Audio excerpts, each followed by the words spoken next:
Welcome to Quiet Chronicles. Tonight, let the day loosen its grip a little.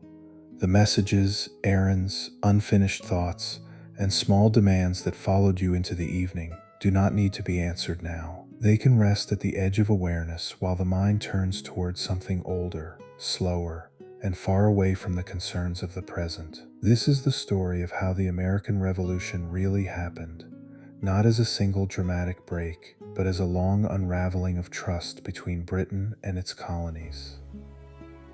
It begins after a great imperial victory, when the British Empire seems stronger than ever, and follows the gradual movement from taxes and petitions to congresses, armies, independence, alliance, and peace.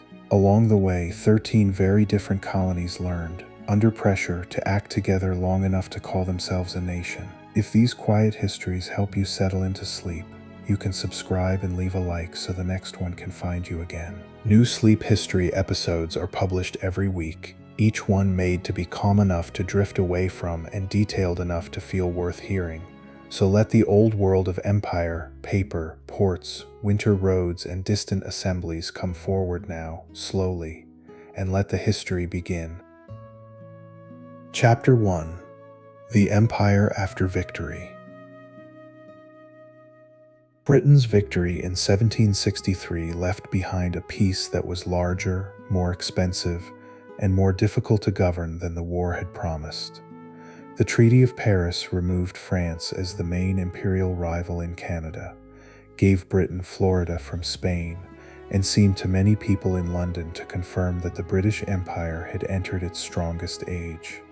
Yet strength could be costly in ways that were not immediately visible from the celebration of victory. A larger empire meant more forts, more borders, more negotiations, more paper orders crossing the Atlantic, and more soldiers stationed in places where earlier imperial government had been loose, distant, and often improvised. What looked like triumph on a map became, in the daily work of governing, a question of debt, authority, and consent. Before the war, the mainland colonies had lived within an empire that was powerful but often uneven in its reach. Colonial assemblies raised local taxes, governors negotiated with provincial elites, merchants found ways around trade rules, and settlers moved inland with a confidence that did not always wait for permission. London mattered, but it did not always feel near. The 7 Years' War changed that balance because it had drawn the colonies, the British Army, indigenous nations, Canadian settlements, Caribbean sugar islands, and European diplomacy into one long struggle. Once the fighting ended, ministers in Britain looked at North America and saw not a loose collection of provinces, but an imperial system that needed firmer management. The debt was one of the plainest facts. Britain had spent heavily to defeat France, and the national debt had risen to a height that made ministers study revenue with a care that colonists would soon feel in daily life. George III, still a young king when the peace arrived, inherited not only the prestige of victory, but the burdens that came with it. William Pitt had helped make the war popular by pouring money and confidence into the imperial cause, and many colonists remembered that wartime partnership warmly. George Grenville, who came to power in 1763, was less interested in memory than in accounts. To him, the colonies had benefited from imperial protection, and it seemed reasonable that they should help carry the cost of the empire that now shielded them. Across the Atlantic, that reasoning did not land on empty ground. The colonists did not think of themselves as outside the British world. Many were proud of being British subjects, proud of British liberties, proud of the Protestant empire that had defeated Catholic France. In Boston, Philadelphia, Charleston, Williamsburg, and New York, the language of rights was not yet a language of separation. It was a language of inheritance. That made the coming quarrel more delicate, because many colonists believed they were defending the older constitution of the empire against innovations introduced by men who had begun to mistake power for right. The new British problem was not only financial, it was also geographic.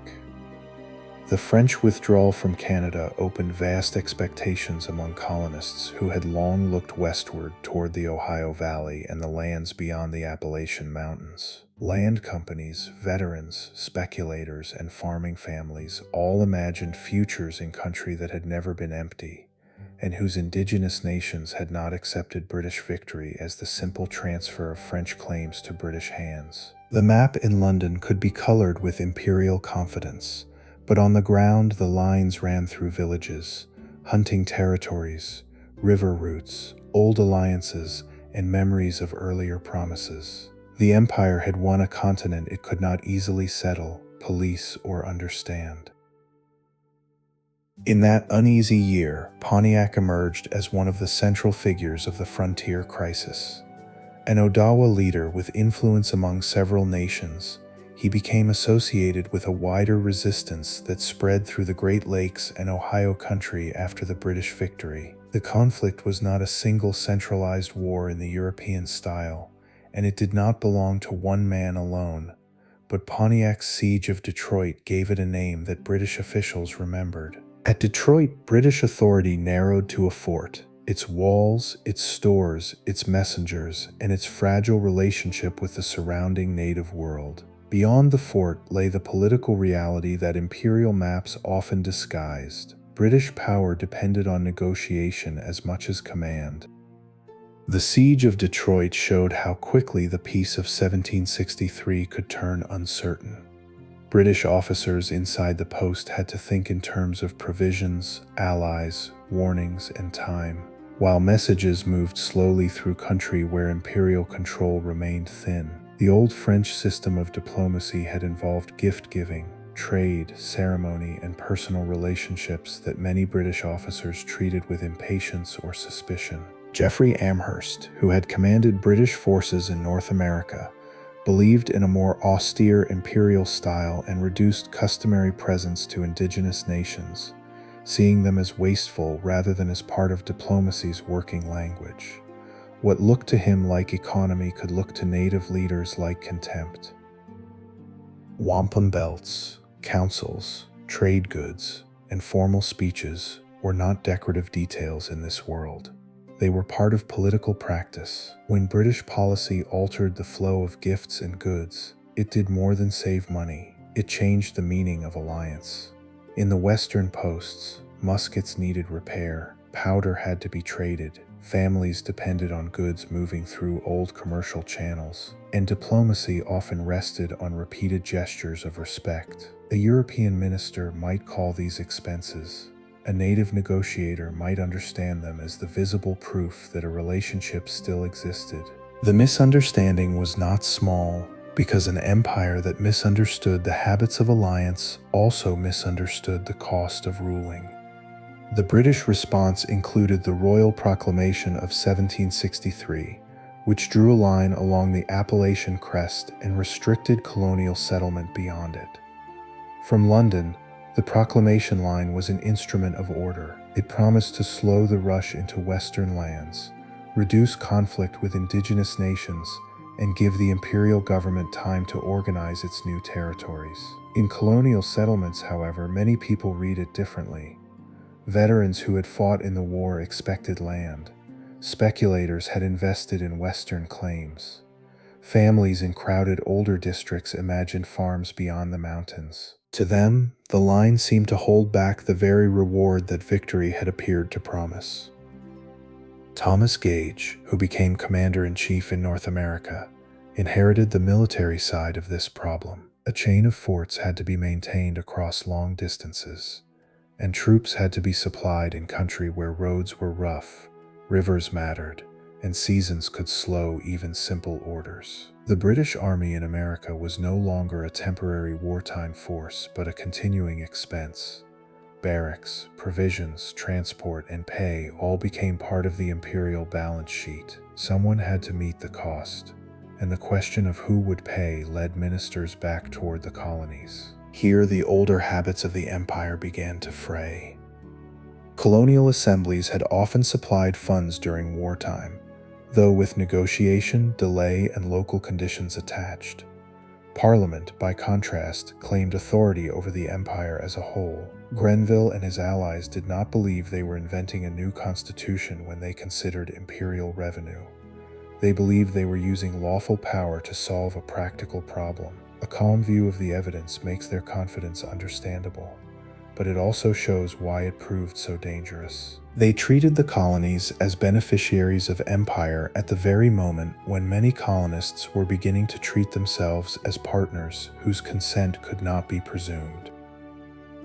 Benjamin Franklin stood near the center of this Atlantic misunderstanding before it had hardened into open crisis. In the early 1760s, he was already famous as a printer, scientist, civic improver, and colonial agent in London, representing Pennsylvania and later other colonial interests. He knew British politics well enough to move through its rooms with patience, and he knew colonial opinion well enough to understand how quickly attacks could become a constitutional wound. Franklin did not begin as a revolutionary seeking separation. Like many colonial leaders, he spent years trying to preserve an empire that would give Americans the rights they believed they already possessed.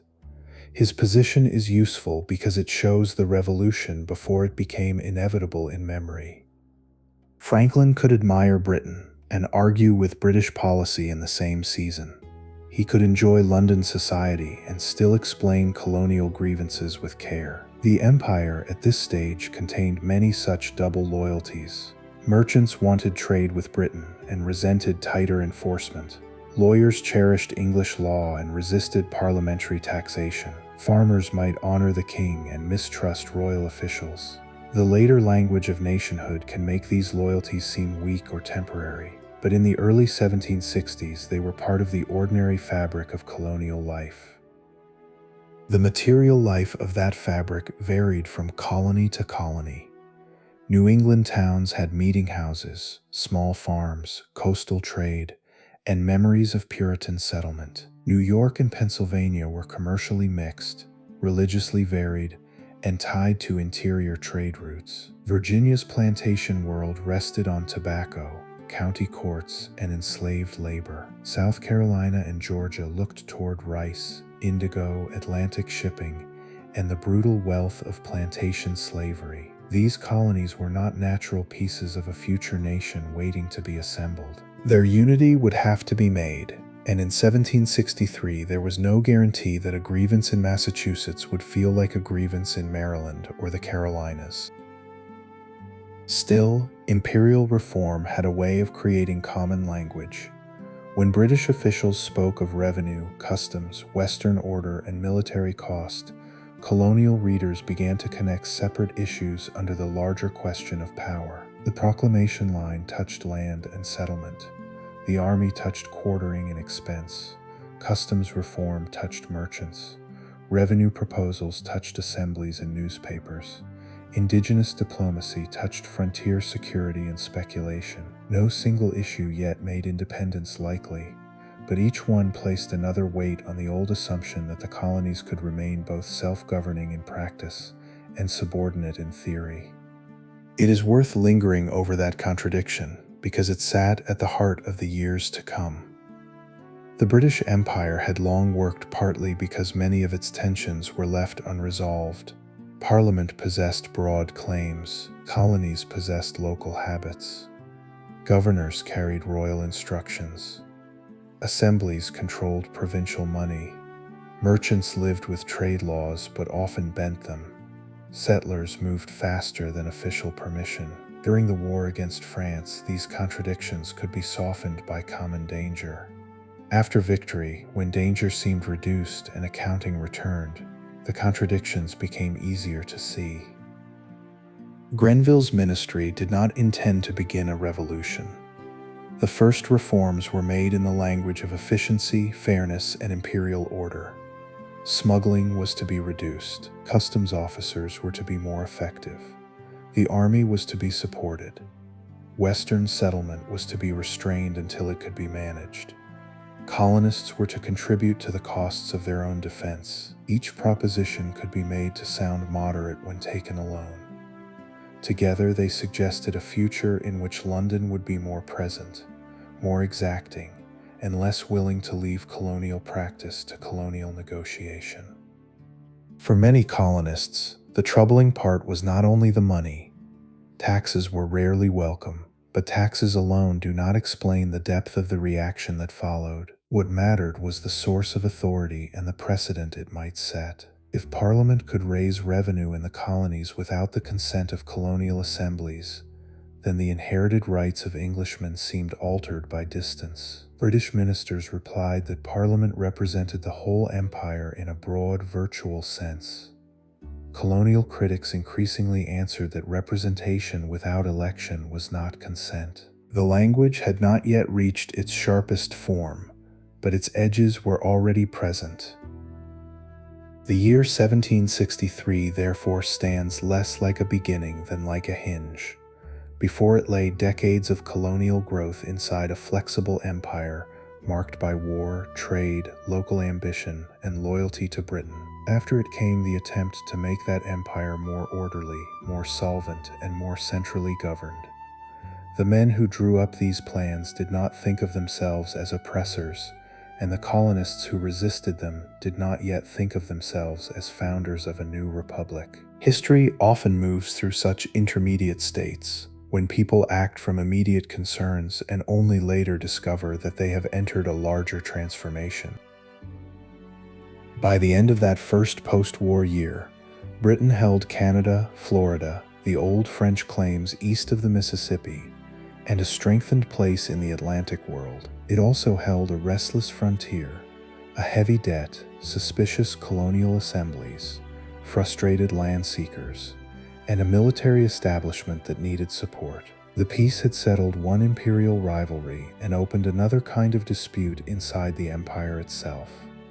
Nothing about the future was settled. The colonies remained British, the king remained honored, and the language of loyalty still sounded natural in American mouths. Yet beneath that loyalty, a quieter question had begun to gather force: whether an empire that asked for obedience after victory would also preserve the consent on which its colonists believed their liberty rested. Chapter 2: Stamps, Paper, and the Question of Consent. Parliament's effort to tax paper in the colonies began as a calculation, but it became a lesson in how much political meaning could rest on ordinary things. A newspaper, a legal deed, a ship's clearance, a college diploma, a tavern license, a pack of playing cards, even the printed sheets that carried arguments against the tax, all became reminders that authority had crossed the Atlantic in a new form. George Grenville did not imagine himself as a radical innovator. He believed the colonies had been defended at great imperial cost, and that a small revenue drawn from colonial transactions would help maintain the troops and offices required by the new empire. Yet in America, where local assemblies had long guarded the right to tax their own people, the Stamp Act appeared less like a fee than like a change in the constitution of daily life.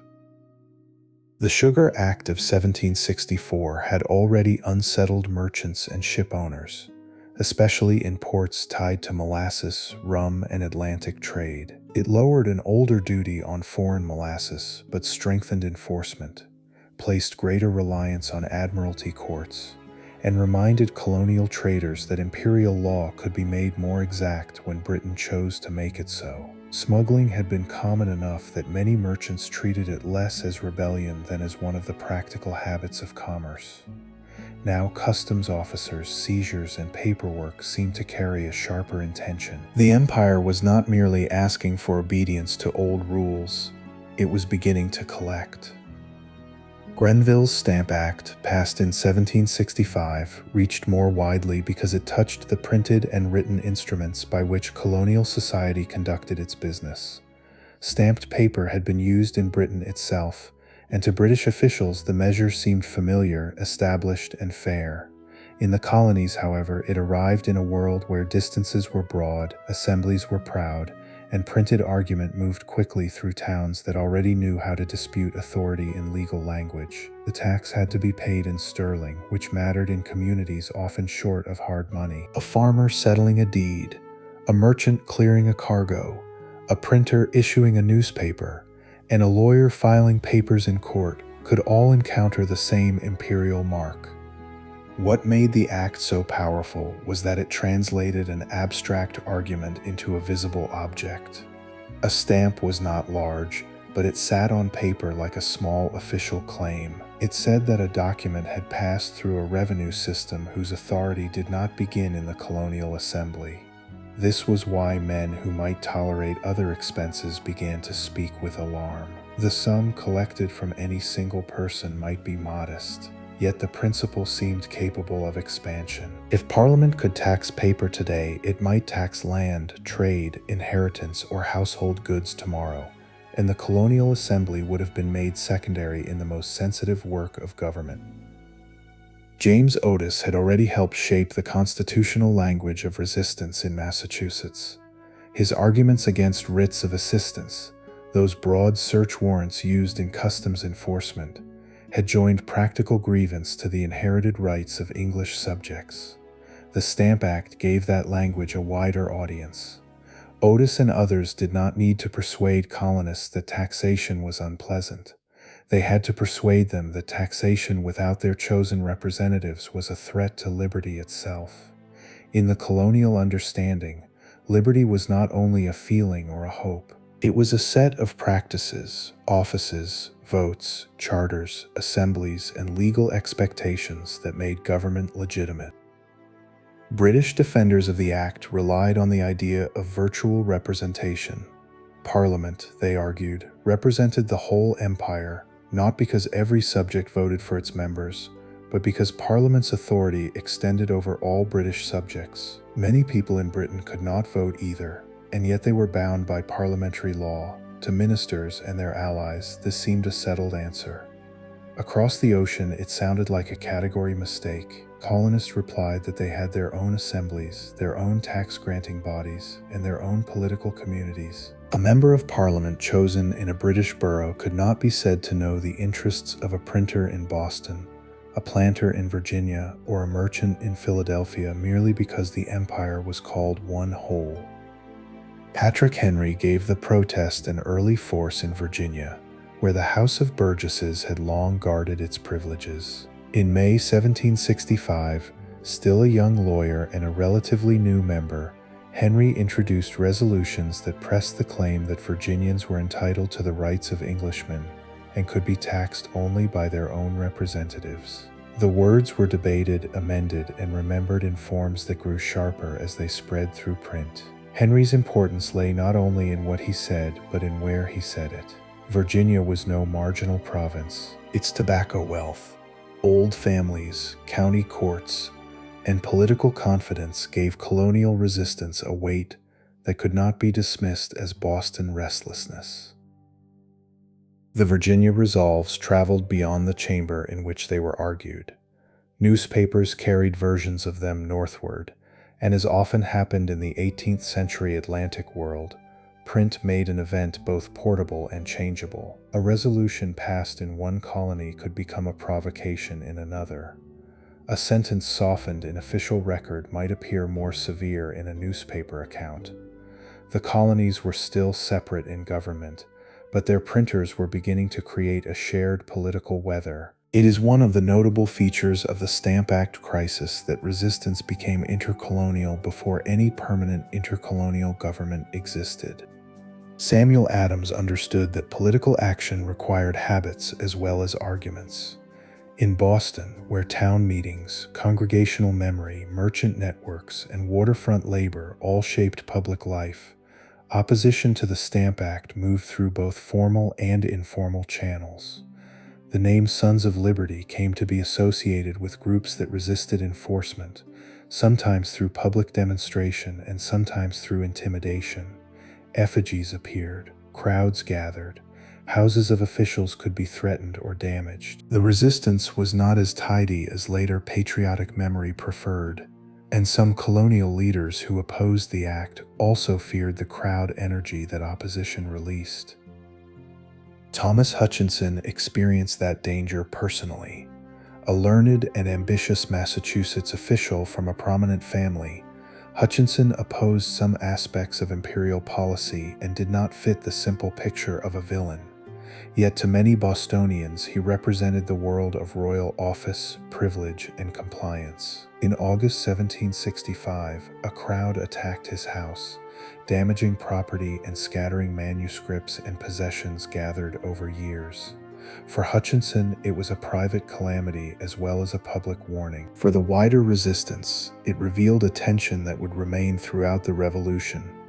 A movement that spoke in the language of rights could draw strength from popular force that its own leaders could not fully govern.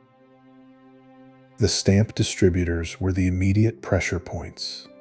They were local men appointed to administer the act, and their work could not proceed if they resigned before the stamped paper was used. In colony after colony, distributors faced threats, public shaming, or the prospect of social ruin. Some resigned quickly. Others hesitated and then yielded. The machinery of the act depended on human compliance, and once that compliance weakened, the law's authority looked thinner than Parliament had expected. A statute could be printed in London, but it still needed men in Newport, New York, Philadelphia, and Charleston willing to bear the anger of their neighbors. In October 1765, delegates from several colonies met in New York in what became known as the Stamp Act Congress. It was not the first moment of colonial cooperation, but it gave the crisis a more formal and continental shape. The delegates gathered in a city whose harbor, merchants, lawyers, and printers were deeply tied to the imperial system they were now challenging. Their petitions did not call for independence, and their language remained within the world of British constitutional rights. That restraint mattered. They were not rejecting the king. They were insisting that Parliament had crossed a boundary by imposing an internal tax without colonial consent.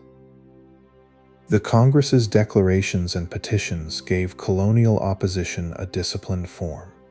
They affirmed allegiance while denying Parliament's right to tax the colonies internally. They addressed the king, the lords, and the commons with a careful mixture of deference and firmness. Such documents were not written for speed alone.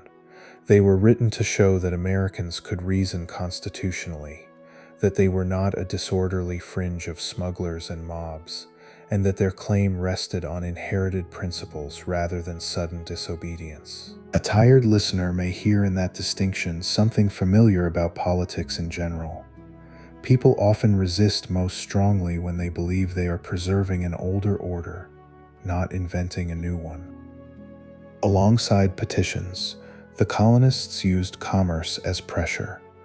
Non-importation agreements asked merchants and consumers to refuse British goods until the act was repealed. This carried politics into shops, warehouses, parlors, and wharves. Homespun cloth could become a statement. A choice not to buy imported fabric, glassware, or luxury goods could be praised as public virtue. Women who could not vote in assemblies participated through household production and consumption, through spinning, frugality, and the social power of refusing goods associated with dependence. The politics of the Stamp Act therefore did not remain inside legislatures. It entered the texture of buying, dressing, printing, and meeting. British merchants soon felt the consequences. Colonial markets mattered, and when American orders slowed or stopped, manufacturers and traders in Britain began to pressure Parliament for relief. This was one of the practical strengths of the colonial position. Americans could not elect members of Parliament, but they could affect people who petitioned Parliament. The imperial economy created ties that worked in more than one direction. A shopkeeper in London or a manufacturer in the Midlands might not care deeply about colonial constitutional theory, but unpaid invoices and reduced orders could make the American crisis visible in account books. Benjamin Franklin's testimony before Parliament in 1766 gave the colonial case a voice that British politicians could examine directly. Franklin had moved for years through London society as a colonial agent, and his manner could be careful, plain, and strategic.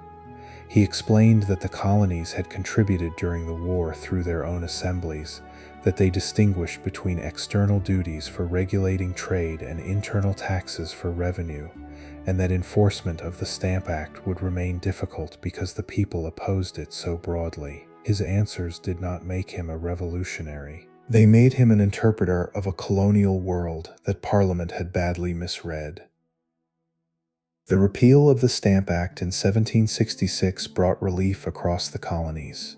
Bells rang, merchants celebrated, ships displayed colors, and portraits of parliamentary friends such as William Pitt could be honored by grateful Americans. For a moment it seemed possible that the crisis had proven the strength of imperial correction. Parliament had erred, colonists had resisted, British merchants had petitioned, and the act had fallen. Many colonists could still imagine a restored relationship in which grievances were heard and ancient rights remained secure. The empire had bent without breaking. Yet repeal came with the Declaratory Act, and that companion measure kept the central wound open.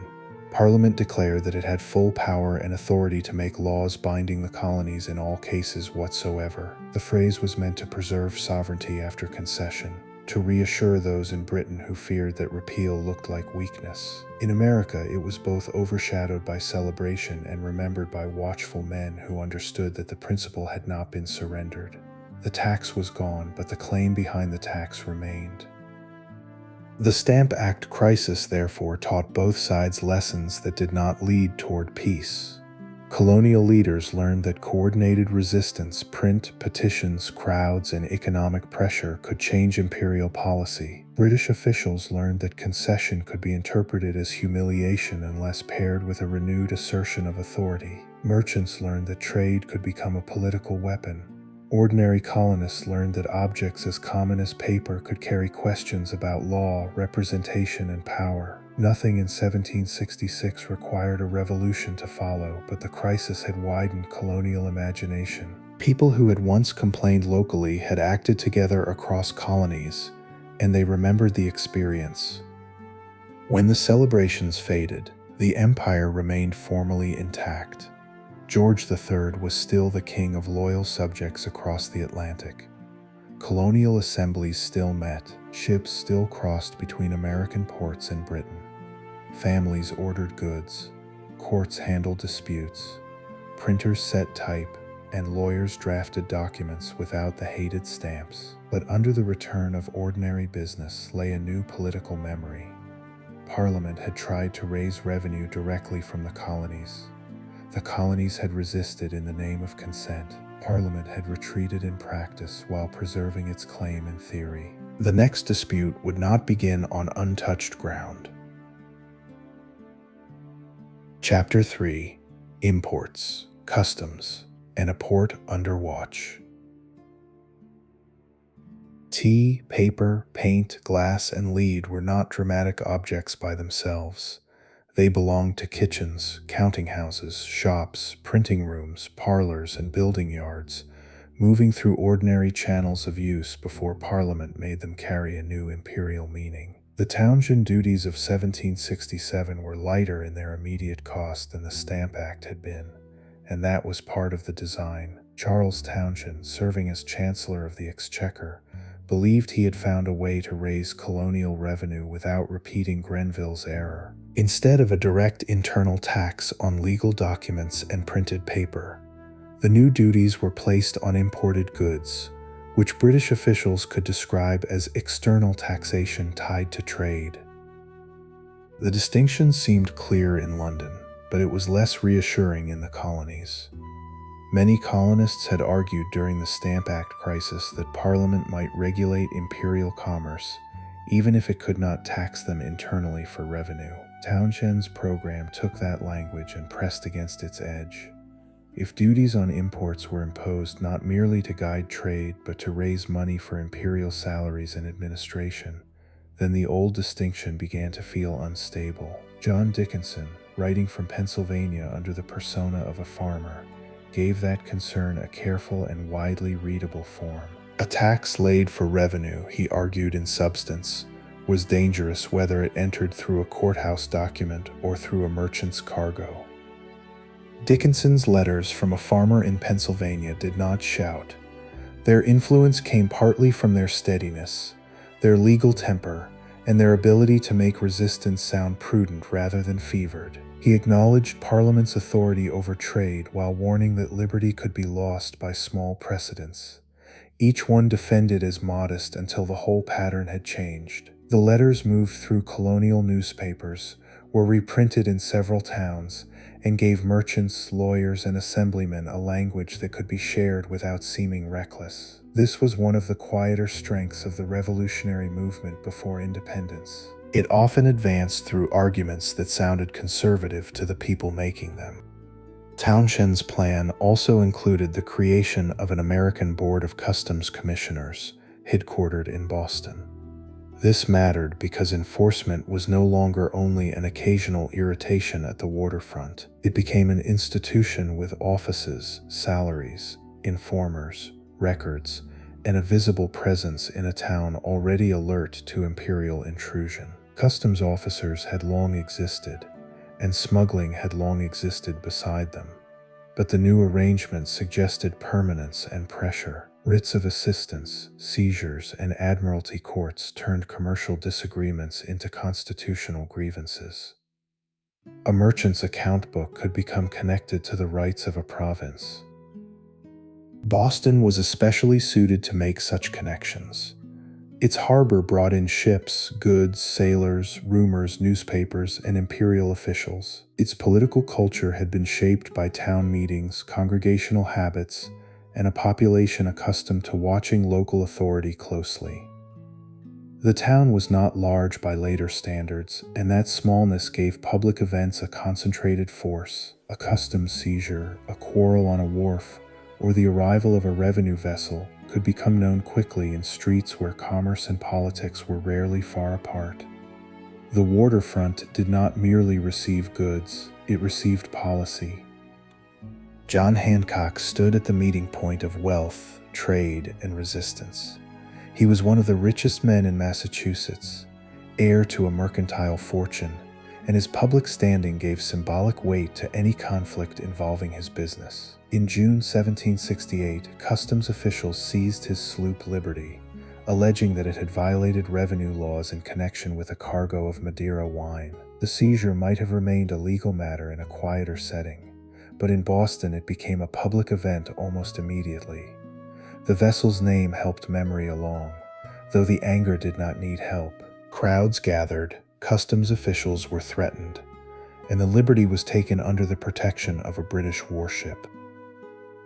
The Liberty affair showed that enforcement could become more provocative than the duty itself.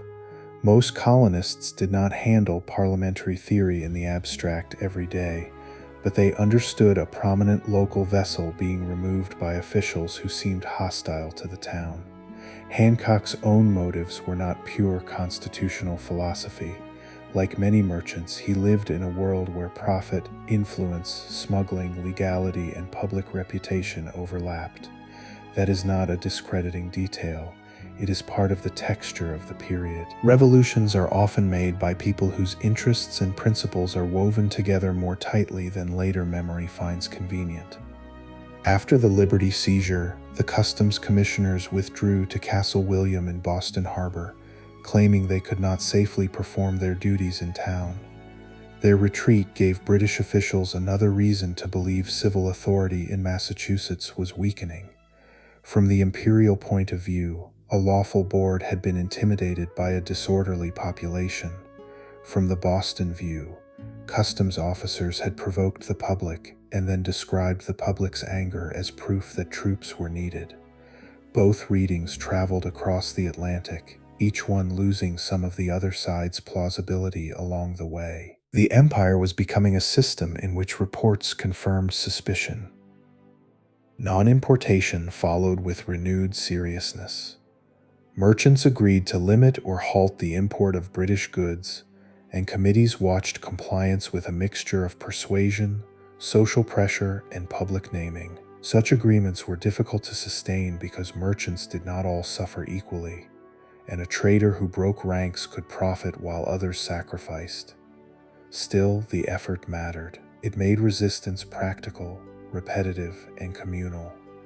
Ships' manifests, shop shelves, and household purchases became part of political life, while British manufacturers again learned that colonial protests could be felt through falling orders. Women's participation remained essential, though formal politics rarely admitted it plainly. Spinning gatherings, homespun cloth, and household economy gave non-importation a domestic reach that legislation alone could not create. Imported fabric had long carried associations of fashion, status, and refinement.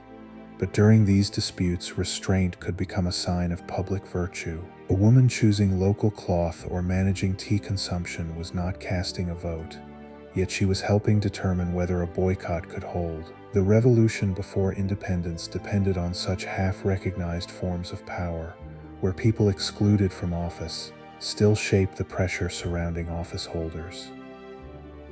The Townshend crisis also made salaries a constitutional issue. Revenue from the duties was intended partly to pay governors, judges, and other officials, reducing their dependence on colonial assemblies. This may sound administrative, but it touched a core practice of local influence. If an assembly controlled salary grants, it could bargain with royal officials and restrain them through the ordinary inconvenience of finance. If those officials were paid from revenue raised by Parliament, they might become less answerable to local opinion. In this way, tea and glass led toward a larger question: whether colonial governments would keep the practical tools by which they had long defended their privileges. Lord Hillsborough, appointed Secretary of State for the Colonies, represented a firmer imperial posture. He ordered colonial assemblies not to endorse the Massachusetts Circular Letter, which had urged common resistance to the Townshend measures. When the Massachusetts House refused to rescind the letter, it was dissolved. The act carried a familiar lesson. British officials saw defiance and answered with discipline. Colonists saw discipline and concluded that their constitutional concerns were being confirmed. Each measure taken to restore order seemed to produce another reason to distrust the Restoration. By 1768, the decision to station British troops in Boston brought the imperial argument into the streets. Regiments arrived not as a wartime army marching against France, but as soldiers placed among British subjects in a time officially called peace. Their red coats, guard posts, drums, barracks, and off-duty presence altered the feeling of the town. Soldiers competed for work, encountered insults, and lived beside civilians who had been taught by recent events to see standing armies as instruments of danger. No single encounter had to carry all the meaning. The continuing presence did that by itself. The city's narrowness mattered. Boston's lanes, wharves, meeting spaces, taverns, and markets gave little room for separation between military and civilian life. A soldier buying food, a boy jeering in the street, a laborer resenting competition, a sentry standing watch near the custom house, all belonged to a political atmosphere made out of repeated contact. This was not yet war. It was something more uneasy than peace and less organized than rebellion. The British Army was there to sustain authority, but its visibility made authority feel less constitutional and more physical. Across the colonies, reactions varied. Some merchants disliked non-importation because it endangered trade. Some colonists disliked Boston's crowd actions and feared that resistance could slide into disorder. Others admired Massachusetts but moved more slowly, waiting to see whether Parliament would retreat again. This unevenness is important because the colonies were still not one political body. Resistance had to be argued into being, colony by colony, town by town, meeting by meeting. A grievance did not become continental merely by existing.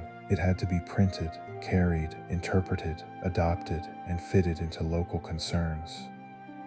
Meanwhile, the Townshend duties failed to produce the calm revenue their designers had expected. Enforcement was expensive, resistance was organized. British merchants again complained about reduced colonial orders. Political leaders in London began reconsidering the usefulness of keeping duties that generated more conflict than income. By 1770, most of the townshend duties would be repealed, but the duty on tea remained, partly as a symbol of parliamentary authority. It was a small tax preserved for a large principle, and such measures can be especially dangerous because their material lightness makes their political meaning easier to defend and harder to surrender. The years of the Townshend crisis, therefore, did not make independence inevitable, but they trained the colonies in habits that would matter later. They strengthened correspondence, disciplined boycotts, politicized consumption, sharpened suspicion of standing armies, and made Boston a stage on which imperial authority and colonial resistance watched one another too closely. British officials had wanted order, revenue, and obedience. Instead, they found that a duty on imported goods could gather around itself questions about assemblies, salaries, courts, troops, and the meaning of being governed from across the sea. The empire still held together, but it now did so with soldiers in Boston and mistrust moving steadily through print. Chapter 4: Blood, Tea, and the Closing of Boston. On March 5, 1770, the trouble in Boston gathered around the Custom House in a way that later memory made sharper than the confused evening itself. Snow and ice lay in the streets, and the town had been living for many months with British soldiers among its civilians, a daily closeness that made small insults carry political weight. A sentry was taunted, boys and men pressed near, bells rang in the town, and soldiers under Captain Thomas Preston came into a crowd whose anger had been made from many earlier grievances. The shots that followed left Crispus Attucks, Samuel Gray, James Caldwell, Samuel Maverick, and Patrick Carr dead or dying, and the event became almost immediately more than the sum of its physical facts. Boston had been waiting, in a sense, for proof that standing armies and liberty could not live easily together, and the dead in King Street seemed to supply it. The name Boston Massacre did not arise because everyone agreed on what had happened.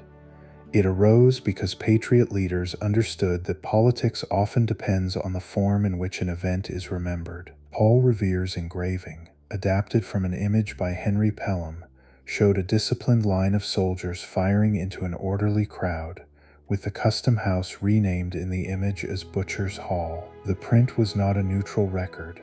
It arranged the violence into meaning, and it traveled more easily than testimony. In an age when newspapers, broadsides, sermons, and tavern talk carried politics from town to town, an image could settle into public memory before the courts had finished their work. John Adams' decision to defend Captain Preston and the soldiers is one of the more revealing moments of the crisis. Adams opposed British policy, and he had no wish to strengthen the hand of imperial officials in Massachusetts. But he also believed that law could not be abandoned whenever public feeling became hot. His role in the trial did not make him less committed to colonial rights. It showed that many of those rights were still imagined within the inheritance of English legal order. The point mattered because colonial resistance did not yet claim to be a revolution against law. It claimed that true law had been endangered by power. The trials were conducted in a town where nearly everyone knew what the verdicts might mean beyond the accused men themselves. Witnesses gave conflicting accounts, as witnesses often do when a crowded, frightening event has unfolded quickly. Adams and Josiah Quincy Jr. argued that the soldiers had faced a threatening crowd and that guilt had to rest on evidence rather than political usefulness. Captain Preston was acquitted, as were most of the soldiers. 2 were convicted of manslaughter and branded on the thumb. To later generations, that outcome can seem surprisingly restrained, but it fitted the older colonial claim that British liberty included the rule of law even when British troops had become objects of fear.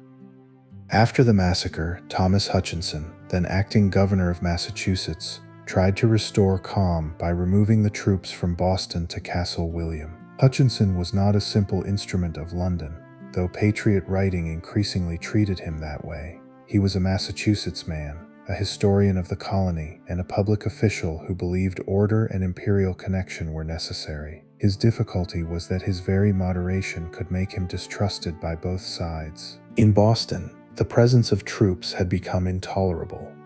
In London, the inability to keep troops in town seemed another sign that civil authority had been bent by local pressure. The partial repeal of the Townshend duties in 1770 might have allowed the empire to drift back toward an uneasy quiet. Duties on glass, lead, paper, and paint were removed, and only the tax on tea remained as a deliberate assertion of Parliament's authority. For many colonists, practical relief softened resistance. Merchants resumed trade, consumers returned to familiar goods, and political urgency ebbed in places where the immediate pressure had lifted. Yet the tea duty remained like a small stone left in a shoe. It did not cripple colonial commerce, but it preserved the principle that Parliament could raise revenue from colonists without their consent. Samuel Adams worked hardest in the years after the massacre to prevent political memory from fading. He had a gift for keeping separate grievances connected, and he understood that an empire might win by waiting if the colonies returned to private business one at a time. In 1772, Boston established a committee of correspondence to communicate its claims to other Massachusetts towns, setting down grievances and asking for replies. The practice spread because it answered a practical need.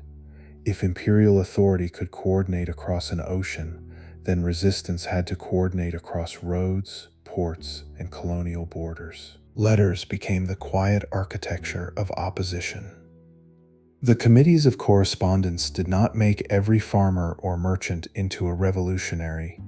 What they did was create a durable means by which news could acquire political interpretation before it arrived cold. A customs dispute in Rhode Island, a ministerial order in London, a governor's salary paid from imperial funds, or an alteration in a colony's charter could be placed inside a larger pattern. This was not accidental. It was how movements preserve continuity between crises. When public anger rises and falls, written networks can keep a cause from dissolving into local episodes. The Gaspee affair in Rhode Island gave those networks something to carry. In June 1772, the British customs schooner Gaspee, which had been enforcing trade laws in Narragansett Bay, ran aground while pursuing the packet boat Hannah. A group of local men boarded the vessel, wounded its commander, Lieutenant William Duddingston, and burned the schooner. The attack was serious, and British officials considered sending suspects to Britain for trial, which revived colonial fears about being removed from local juries and familiar legal protections. Rhode Island had its own long habits of maritime independence, but the issue could be made to sound continental because it touched the rights of all British subjects in America. By the time the tea crisis developed, much of the political machinery of resistance was already in place. The East India Company, burdened by debt and sitting on large stores of tea, received parliamentary assistance through the Tea Act of 1773. The act allowed the company to ship tea directly to the colonies and sell it through appointed consignees, making legally imported tea cheaper than much of the smuggled Dutch tea Americans had been drinking. In London, this looked like a practical rescue of a major company and a clever way to preserve the small tea duty. In the colonies, many saw something more dangerous: a monopoly supported by Parliament that would tempt Americans to accept taxation because the taxed tea was inexpensive. Tea had become politically charged long before the ships arrived.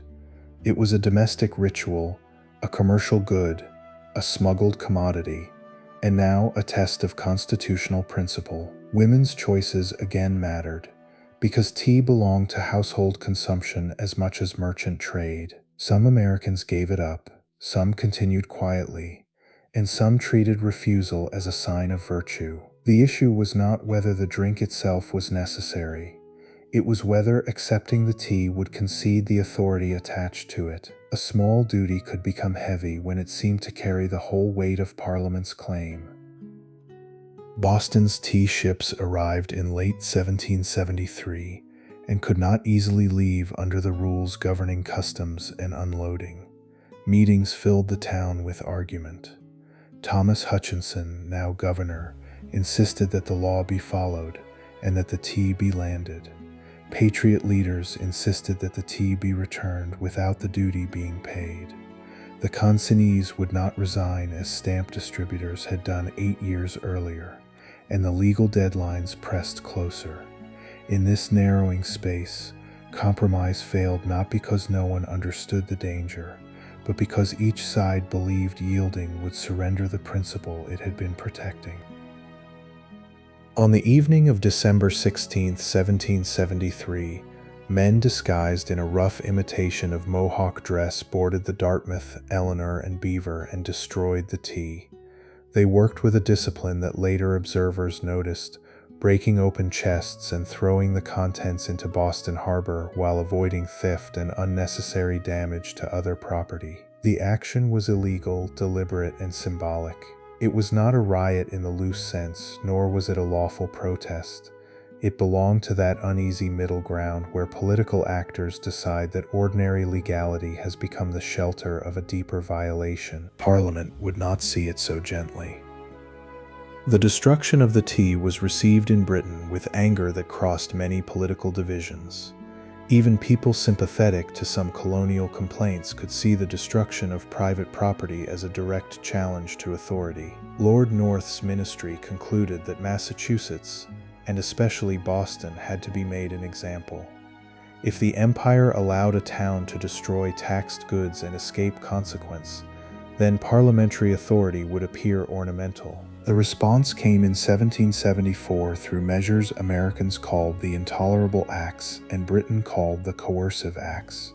A difference in naming that itself revealed the widening distance between punishment and grievance. The Boston Port Act closed the harbor until the destroyed tea was paid for.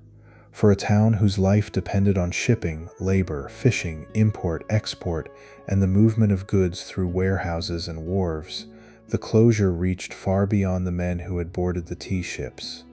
Ropes, barrels, sailcloth, taverns, carting work, and merchant credit all felt the interruption. Food and supplies came from other colonies, and sympathy began to move toward Massachusetts because the punishment seemed to fall on a whole community for the actions of some. Parliament had meant to isolate Boston. Instead, it helped make Boston's suffering legible elsewhere. Other measures altered the government of Massachusetts, restricted town meetings, and allowed certain royal officials accused of serious offenses to be tried outside the colony. The Quartering Act, passed in the same period, further deepened the fear that military authority would be used to support civil transformation. General Thomas Gage, appointed governor of Massachusetts, embodied that joining of military and political power. A province that had once argued over customs and duties now faced a direct alteration of its chartered life. The dispute had moved from paper taxes and tea cargoes to the structure of government itself. Across the colonies, the coercive acts changed the scale of resistance. A planter in Virginia, a lawyer in Pennsylvania, or a merchant in New York might not have approved of destroying tea. But the closing of Boston and the reshaping of Massachusetts government raised a broader question. If Parliament could do this to one colony, it might do something similar to another. The old problem of common cause returned with new force. Sympathy was not automatic, and local interests still differed. Yet the measures gave colonial leaders a way to argue that Massachusetts was only the first testing ground of a power that could reach them all. The Quebec Act, passed in 1774, was not designed as punishment for Boston, but many colonists grouped it with the same alarming season. It extended Quebec's boundaries into the Ohio Valley, allowed French civil law in many matters, and protected Catholic worship in the province. In Britain, these arrangements were practical measures for governing a conquered French Catholic population. In the colonies, especially among Protestants already suspicious of ministerial designs, the act fed fears that Western expansion would be restrained and that imperial government cared little for colonial expectations. Once suspicion becomes broad enough, even administrative measures can be read as parts of a single design. The closing of Boston did not yet create independence, but it made neutrality more difficult for politically active colonists. Towns sent aid. Assemblies debated. Printers linked events into a common narrative. Committees strengthened their correspondence. The question was no longer only whether Parliament could tax tea, it was whether imperial power could close a port, alter a charter, move trials, support officials with soldiers, and still claim to be preserving the liberties of British subjects. By answering Boston so firmly, Britain gave the colonies a reason to meet together again. In the years between the Boston Massacre and the Coercive Acts, the American crisis changed its character without losing its earlier roots. Blood in King Street had shown the danger of soldiers among civilians. The Gaspee affair had shown the volatility of customs enforcement. The tea crisis had shown how a small tax could become a test of sovereignty. The closing of Boston had shown how punishment could turn a local act into a continental alarm. None of these events alone made the 13 colonies a nation, and many colonists still hoped for reconciliation. Yet the empire had entered a pattern in which each effort to assert authority produced wider cooperation among those who feared it. Chapter 5: Congress Before Independence. Joseph Galloway's proposal at the First Continental Congress belonged to a moment when separation from Britain still seemed, to many of the men in the room, like a calamity rather than a goal. He was a Pennsylvania delegate, cautious, intelligent, and loyal to the possibility that the empire might yet be repaired by giving the colonies a regular place inside its structure. His plan of union imagined a kind of American Grand Council, chosen by the colonial assemblies, working with a president general appointed by the crown, and sharing authority over imperial matters that affected the colonies. The plan did not survive, and later memory gave more space to the men who moved toward resistance. Yet Galloway's presence is useful because it keeps the story honest. In 1774, the road to independence had not yet become a road in the minds of all who traveled it. The delegates who came to Philadelphia did not arrive as representatives of one people already formed. They came from colonies with different churches, different economies, different memories of settlement, and different degrees of anger toward Britain. Massachusetts had been struck directly by the Coercive Acts, and its delegates carried the urgency of a province whose port was closed and whose chartered government had been altered. Virginia brought the weight of old political confidence, tobacco wealth, county authority, and men accustomed to thinking of public life in large terms. Pennsylvania, New York, and the middle colonies were commercially important and internally varied, with many inhabitants who feared both parliamentary overreach and the disorder that popular resistance might release. South Carolina and Georgia, though only South Carolina attended this first Congress, looked outward through Atlantic trade and inward through plantation societies built on enslaved labor. Philadelphia was well suited for such a meeting. It was the largest city in British North America, prosperous, ordered, and placed between northern and southern colonies in both geography and temperament. Delegates traveled there by horse, carriage, packet boat, and coastal vessel, carrying letters, instructions, local assumptions, and the strain of not knowing how far the gathering would go. Carpenter's Hall, where they met in September 1774, was not a palace of government. It was a civic building belonging to a tradesman's company, and that fact gave the meeting a plainness that suited its uncertain authority. The Congress had no army, no treasury, no executive power, and no legal standing recognized by Parliament. It had only the weight that the colonies were willing to give it. Peyton Randolph of Virginia was chosen as president of the Congress, a sign of the effort to give the gathering dignity and balance. Charles Thompson, a Philadelphia schoolmaster and political figure, became secretary, and his careful record-keeping helped give continuity to an institution that no one had yet fully defined. George Washington attended in the uniform he had worn as a Virginia officer during the earlier war against France, a quiet reminder that colonial politics and military memory were never far apart. John Adams and Samuel Adams came from Massachusetts, But they were not identical men, merely because they shared a name and a cause. Samuel had long practiced the politics of agitation and correspondence. John was lawyerly, ambitious, cautious in some instincts, and bold in others, with a mind that kept turning public events into constitutional argument. The first task was not to declare independence, but to decide how Massachusetts' suffering should be understood.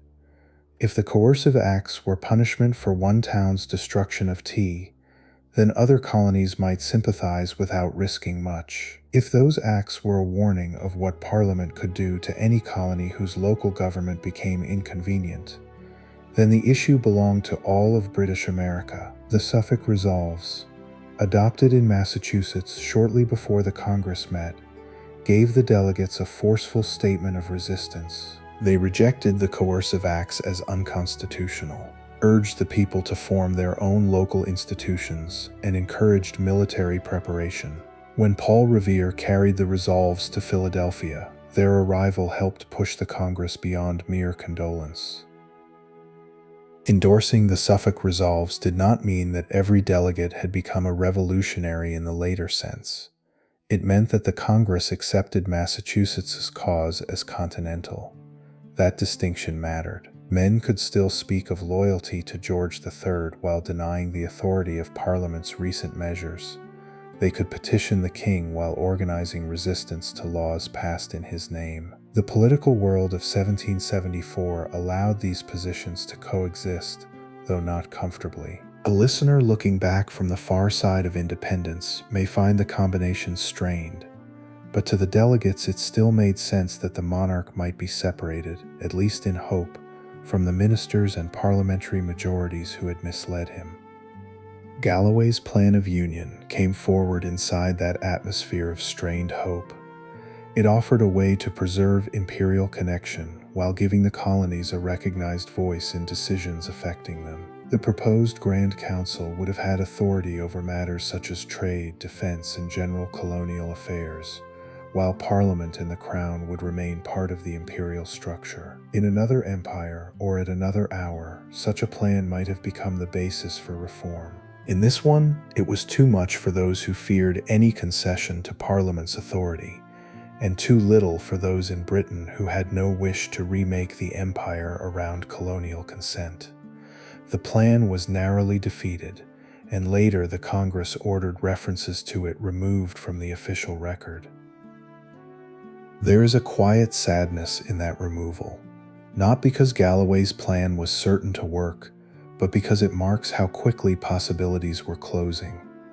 The men who opposed it were not all reckless. Many believed that any imperial legislature, however modified, might still swallow colonial rights unless taxation and internal government remained firmly in American hands. Others suspected that Britain would never accept such an arrangement unless compelled by pressure, and pressure itself required stronger measures than paper reform. Galloway, for his part, would later remain loyal to Britain and leave the revolutionary cause behind. His career followed one of the roads that the Revolution opened for some and closed for others.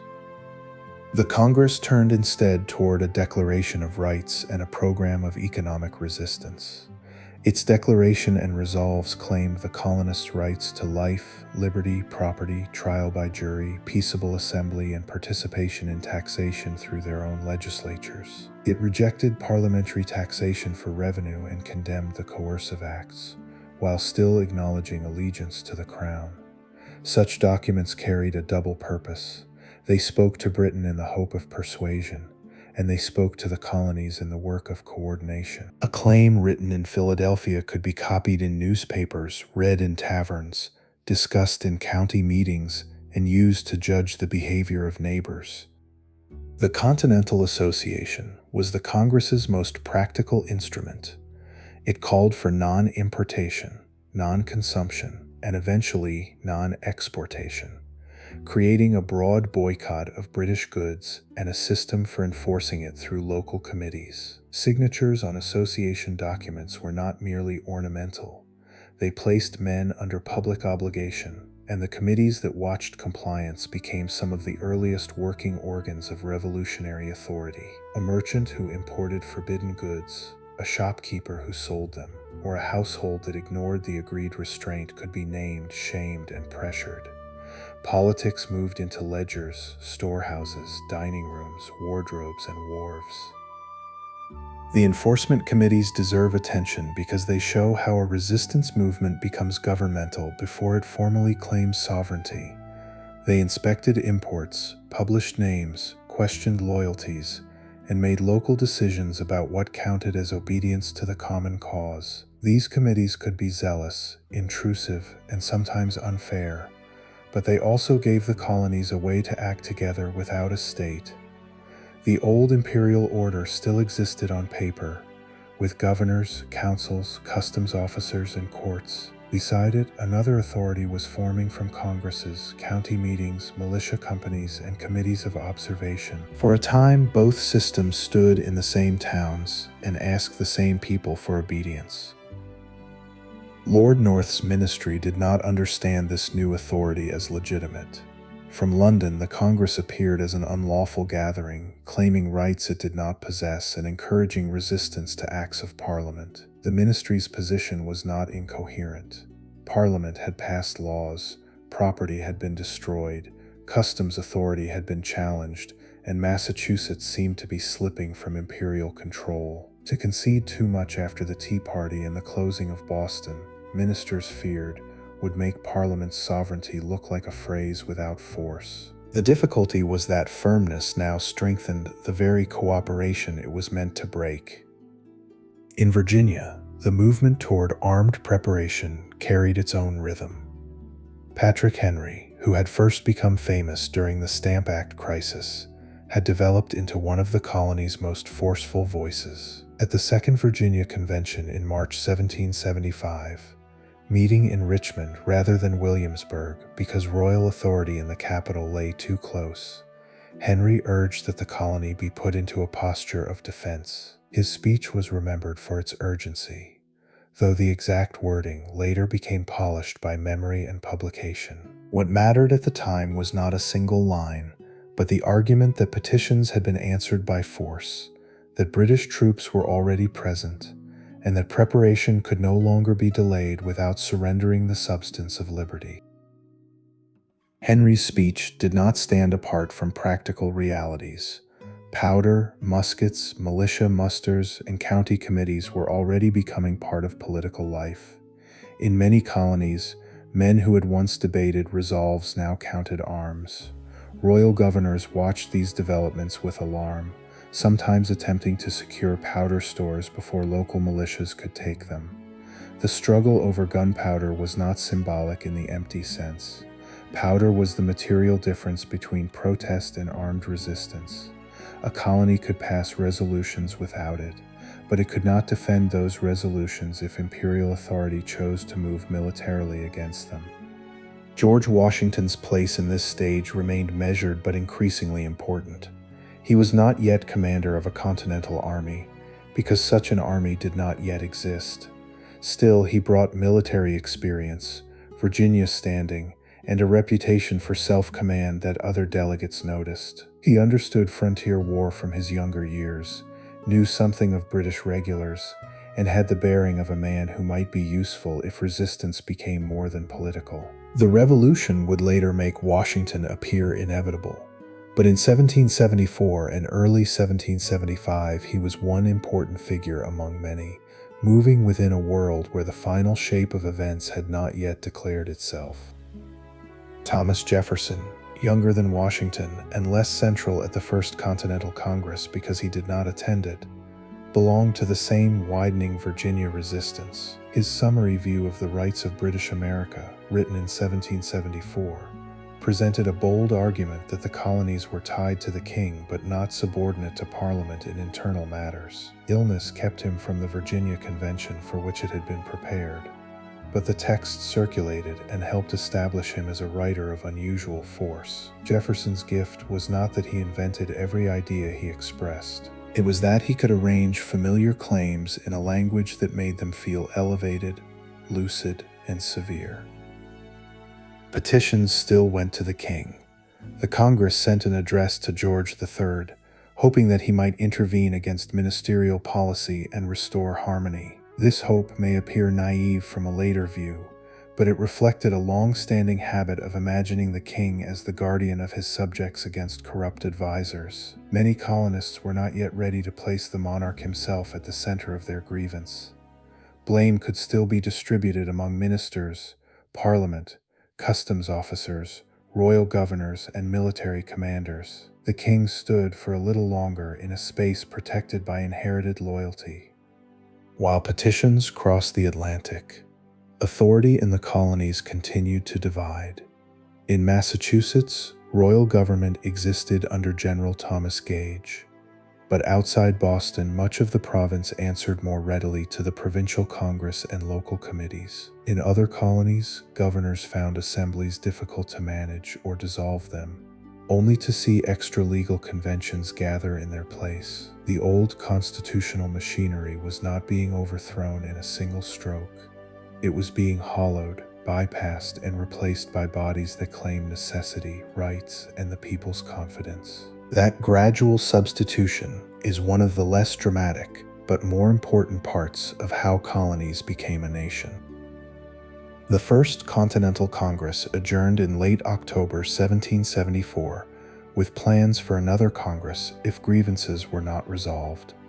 This was a cautious form of continuity. It did not create a permanent national government, but it set the expectation that the colonies could meet again as a collective body. Delegates returned home carrying printed proceedings, private impressions, and the uneasy knowledge that they had gone farther than earlier protests, but not far enough to settle anything. The empire had been petitioned, trade resistance had been organized, Massachusetts had been supported.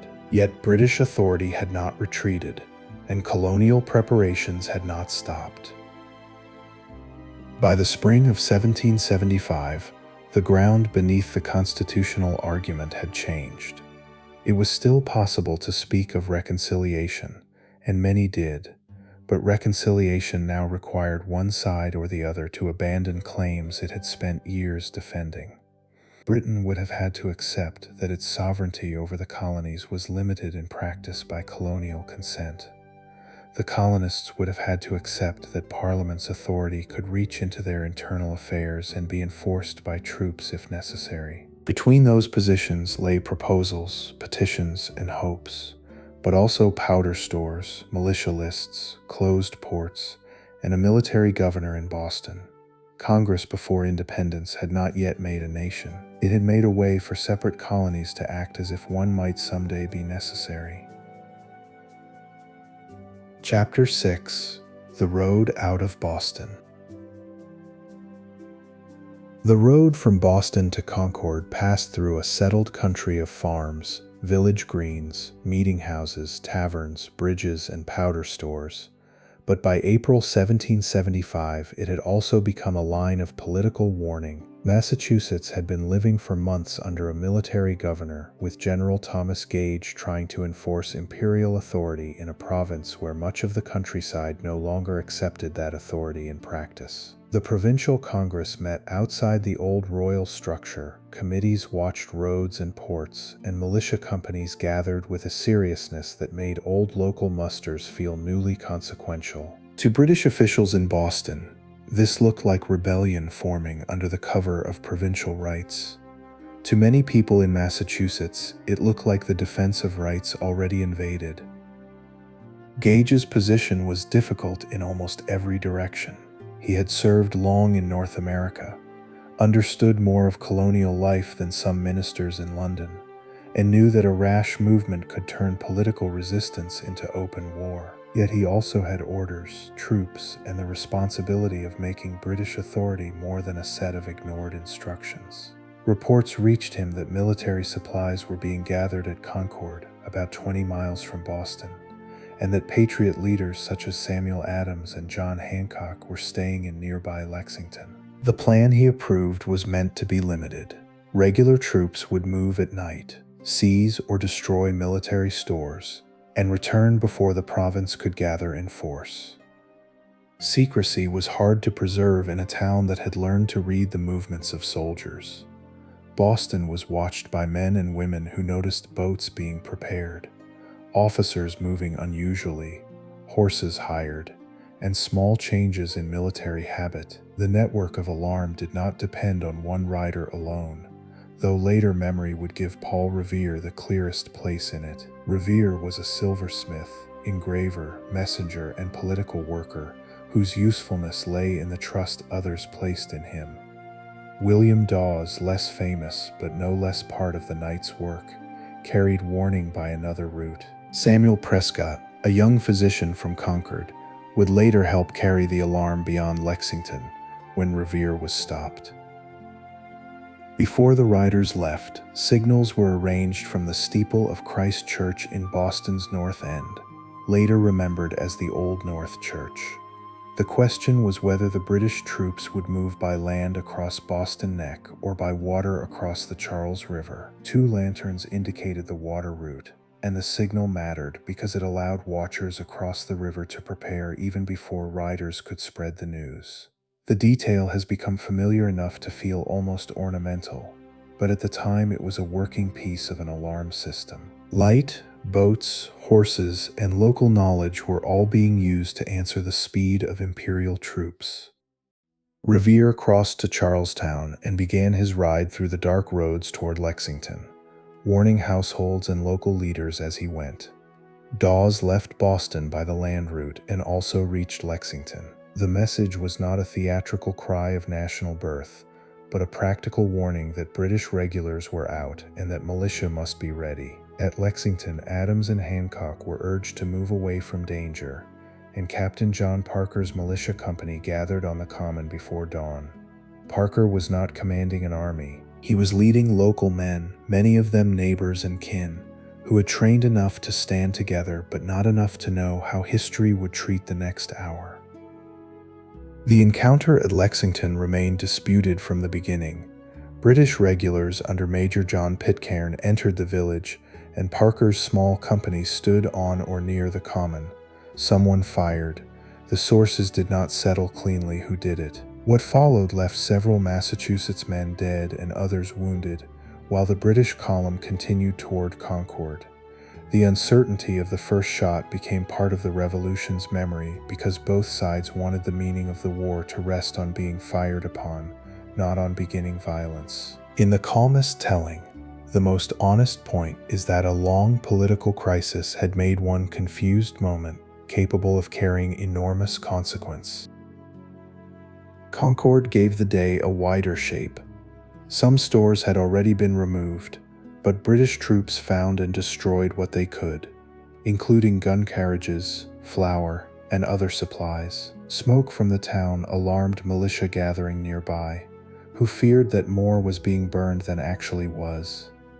At the North Bridge, colonial militia advanced, and firing broke out again. The British detachment fell back, and the return march toward Boston became increasingly dangerous as militia and minute men gathered from surrounding towns. The road that had carried a controlled expedition outward now carried a harried column back through a countryside rising around it. The fighting along the road to Boston was not a formal European battle with clean lines and deliberate stages. It unfolded through walls, trees, houses, bends in the road, and village approaches, as local militia fired and withdrew, then reappeared farther along the route. British officers tried to maintain order among exhausted men who had marched through the night and fought through the day. Reinforcements under Lord Hugh Percy met the retreating column at Lexington, bringing artillery and a measure of discipline that likely prevented a worse British disaster. Even so, by the time the troops reached the safety of Charlestown, the political world had changed. News traveled quickly, though not evenly, through the colonies. The reports from Lexington and Concord were carried by riders and printed in newspapers, shaped by depositions collected in Massachusetts and sent across the Atlantic to argue that the British had been the aggressors. The provincial leaders understood that the story of the first blood mattered almost as much as the fighting itself. Depositions were taken from militiamen and witnesses, then sent to London ahead of Gage's official account. This was a war of narrative from its first day, because legitimacy depended on persuading readers that resistance had become necessary, not chosen lightly. Around Boston, militia from Massachusetts, Connecticut, New Hampshire, and Rhode Island gathered in the weeks that followed. The siege did not yet possess the organization of a national army, but it placed thousands of armed provincials around the town, entrapped British forces inside a narrow base. Camps formed in Cambridge, Roxbury, and other nearby places. Men brought their own muskets, local officers, short enlistment expectations, and the habits of provincial service. Some had fought in the earlier war against France. Others were farmers, artisans, laborers, and sons of households who had left spring work at an awkward time. War arrived not as a clean separation from ordinary life, but as an interruption of planting, trade, family, and debt. The capture of Fort Ticonderoga in May 1775 showed how quickly the conflict spread beyond Massachusetts.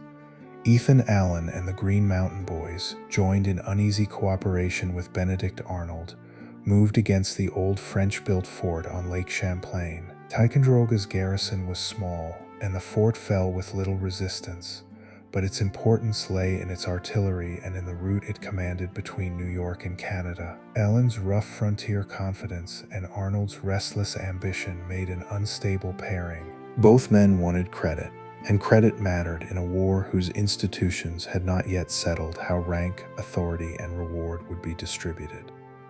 The guns at Ticonderoga could not help the siege of Boston until they were moved, and that challenge would belong later to Henry Knox.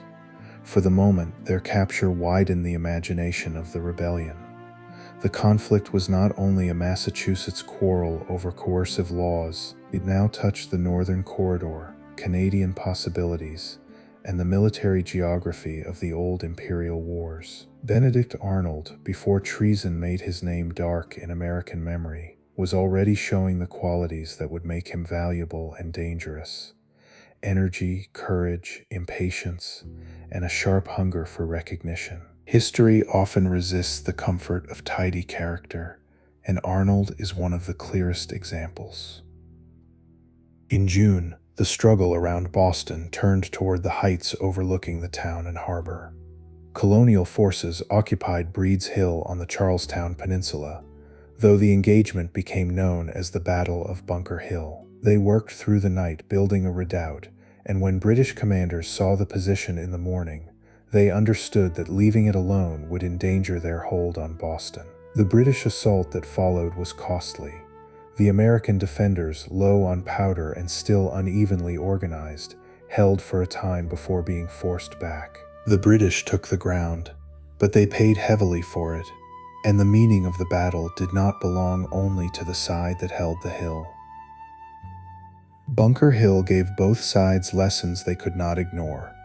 British officers learned that colonial forces, if positioned well, would not simply dissolve before regular troops. Americans learned that courage and local resolve were not enough without ammunition, discipline, engineering, command, and supply. The battle also deepened the seriousness of the conflict in Britain, where reports of heavy casualties made the colonial resistance harder to dismiss as a temporary disturbance. William Howe, Henry Clinton, and John Burgoyne, all present in or near the operation, would remain important figures in the war to come.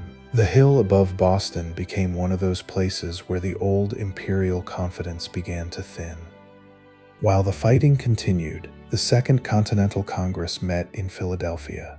Its members faced a contradiction that could not be postponed. They still sent another petition to the king, later known as the Olive Branch Petition, while also taking responsibility for the army around Boston. This was not mere hypocrisy. It was the mark of a political movement trying to keep open a door that events were closing. The Congress had to act as a government before it had declared independence, and it had to appoint a commander for forces that were regional in origin but continental in purpose. George Washington's appointment in June 1775 joined military necessity to political balance. New England had supplied the army around Boston, But the Congress needed the war to belong to more than New England if the colonies were to endure together. Washington was a Virginian, a man of property, known from the earlier war, and able to embody seriousness without seeming reckless. He accepted command with formal humility, refusing a salary beyond expenses, a gesture that later memory cherished and that contemporaries understood as Republican virtue. The appointment did not make him a great commander in a single stroke. It placed him in a role whose difficulty would reveal him over time. When Washington reached Cambridge in July 1775, he found an army that was both real and incomplete. Men had gathered in large numbers, but enlistments were short, discipline uneven, powder dangerously scarce, and the lines of authority often tangled. Provincial soldiers expected to return home when their terms ended, and many were accustomed to electing officers or judging them by local familiarity. Supplies arrived irregularly. Tents, blankets, food, tools, and ammunition had to be found through a Congress with limited power and colonies still learning how to cooperate. Washington's first inspection of the army was therefore not a moment of polished national purpose, but a meeting with the raw material from which such purpose would have to be made. The siege settled into a long strain. Boston remained under British occupation, its civilian population reduced and anxious, while the surrounding countryside supported, watched, and sometimes resented the provincial army. Families had left homes. Trade was broken. Disease worried commanders as much as enemy movement. In camp, soldiers cooked, drilled, argued, wrote home, hunted for provisions, and waited in the uncertain condition between militia service and continental war. The ordinary details matter because armies are not sustained by declarations alone. They are sustained by bread, powder, wagons, shoes, paper orders, and the willingness of men to remain when the first urgency has passed. Across the colonies, the meaning of the fighting was still unsettled. Some people saw Lexington, Concord, and Bunker Hill as proof that Britain intended to subdue America by force. Others hoped that the bloodshed would shock the empire back into negotiation. Loyalists, cautious moderates, enslaved people, indigenous nations, merchants, farmers, and urban laborers all watched events through different fears and expectations. The colonies were moving together, but not with one mind. That is why the road out of Boston matters so much. It began with an expedition to seize stores, passed through the uncertain first shots at Lexington, widened at Concord, hardened on the hills above Boston, and ended with a continental commander facing the slow work of turning resistance into an army. By the close of 1775, the war had begun, though independence had not yet been declared. The king's authority still stood in language, but in much of rebellious America it no longer controlled the instruments of daily power. Provincial congresses, committees, militias, and the Continental Congress had taken on tasks once reserved for imperial government. British troops held Boston, but the countryside around them belonged to the resistance. The colonies had not yet agreed to become a nation, and many still spoke as British subjects defending ancient rights.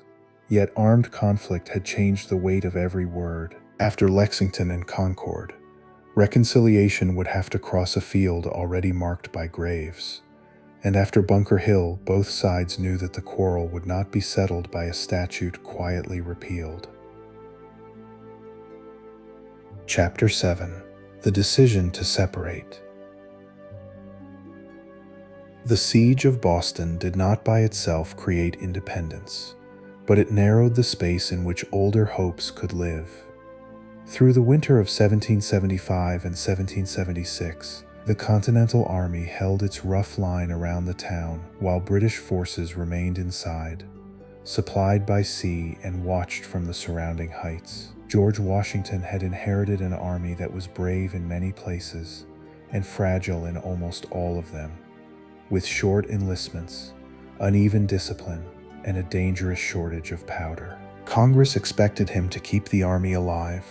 New England expected relief from occupation, and the wider colonies watched to see whether this new continental command could do anything more than contain the British where provincial militia had already gathered. In those months, the question of independence remained formally unanswered, yet the habits of war were making the old language of reconciliation feel less able to carry the facts.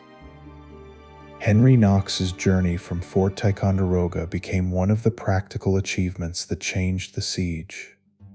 Knox was a Boston bookseller before the war, large in body, energetic in mind, and trusted by Washington for his knowledge of artillery. The guns captured at Ticonderoga were valuable only if they could be brought over hundreds of winter miles, through snow, broken roads, frozen rivers, and settlements that could supply oxen, sledges, and labor. Knox organized the movement with a persistence that belonged as much to logistics as to heroism. Heavy cannon, mortars, and howitzers moved slowly south and east, dragged over ice and rough ground, sometimes delayed, sometimes nearly lost, until they reached the army outside Boston. The detail matters because revolutions often turn on such unglamorous labor. A declaration can be printed in a day, but artillery has to cross country at the pace of animals, weather, and wheels. Knox's train of guns gave Washington what he had lacked: the ability to threaten the British hold on Boston from the heights. In early March 1776, American forces fortified Dorchester Heights, overlooking the town and harbor. Men worked through the night, placing cannon and building defenses with prepared materials. When the British saw the position in the morning, the meaning was plain. If the guns remained there, Boston was no longer secure. William Howe, commanding the British in Boston, considered an attack on the heights, but weather and caution intervened. The memory of Bunker Hill was still close enough to make another costly frontal assault unattractive. Instead, the British prepared to leave. On March 17, 1776, the army evacuated Boston, taking with it many loyalists who feared what would follow if they remained. Ships filled the harbor, carrying soldiers, officials, families, possessions, and the anxieties of people whose loyalty to Britain had placed them in danger among their neighbors. For patriots, the evacuation was a victory. For loyalists, it was the beginning of exile, or at least of a life made uncertain by choices that had once seemed lawful. Washington entered Boston not as a conqueror of a foreign city, but as the commander of a rebellion that still claimed to defend British liberty. The town bore the marks of occupation, disruption, and want. Buildings had been used for military purposes, supplies had been strained, and many inhabitants had endured months of confinement between army and sea. The relief was real, but so was the uncertainty. Howe's army had not been destroyed. It had moved away to fight elsewhere, and the British Navy still gave the Empire a mobility the Americans could not match. Boston's liberation settled one chapter of the war and opened the wider one. While the guns were being placed and Boston was being evacuated, Thomas Paine's Common Sense was moving through the colonies with a different kind of force. Published in January 1776, the pamphlet sold and circulated at a remarkable pace, helped by its directness, its timing, and its refusal to treat monarchy as a sacred inheritance. Paine did not write like a cautious constitutional lawyer. He wrote with a plain severity that reached readers who might never study parliamentary precedent. His argument took what had often been said privately or indirectly and made it public: that the problem was not merely a ministry or a mistaken policy or a corrupt faction in Parliament, but the imperial connection itself. Common sense mattered because it altered the emotional and intellectual permissions surrounding independence.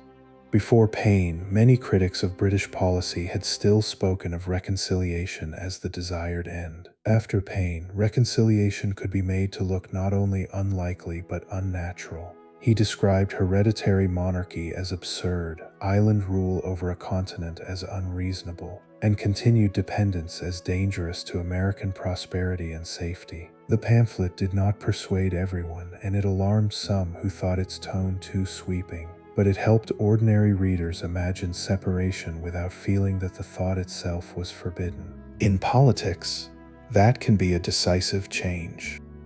John Adams recognized the pamphlet's power, though he had reservations about parts of Paine's political thought.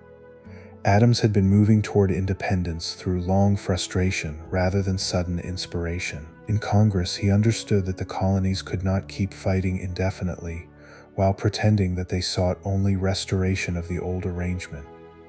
Armies required authority. Diplomacy required a recognizable cause. Foreign powers would not easily ally with colonies that still claimed to be loyal subjects asking the king for protection. Adams's mind moved through these connections steadily, and he became one of the most important advocates for making the hidden fact explicit. Still, Congress moved carefully. The delegates were not all ready at the same hour, and their colonies had not all given the same instructions. Pennsylvania remained divided. New York was cautious. Maryland hesitated. South Carolina watched its own interests. New England had suffered most directly, while the middle colonies feared both British power and internal fracture. Independence could not be proclaimed merely because a few forceful men desired it. It had to be made politically possible across colonies that still differed in religion, economy, slavery, settlement, and exposure to British arms. The very act that would announce a people had to be preceded by persuasion among peoples not yet fully won. Richard Henry Lee of Virginia brought the matter formally forward in June 1776. His resolution stated that the United Colonies were, and of right ought to be, free and independent states, released from allegiance to the British Crown and from political connection with Great Britain. The wording was severe, but its force rested on months of provincial preparation.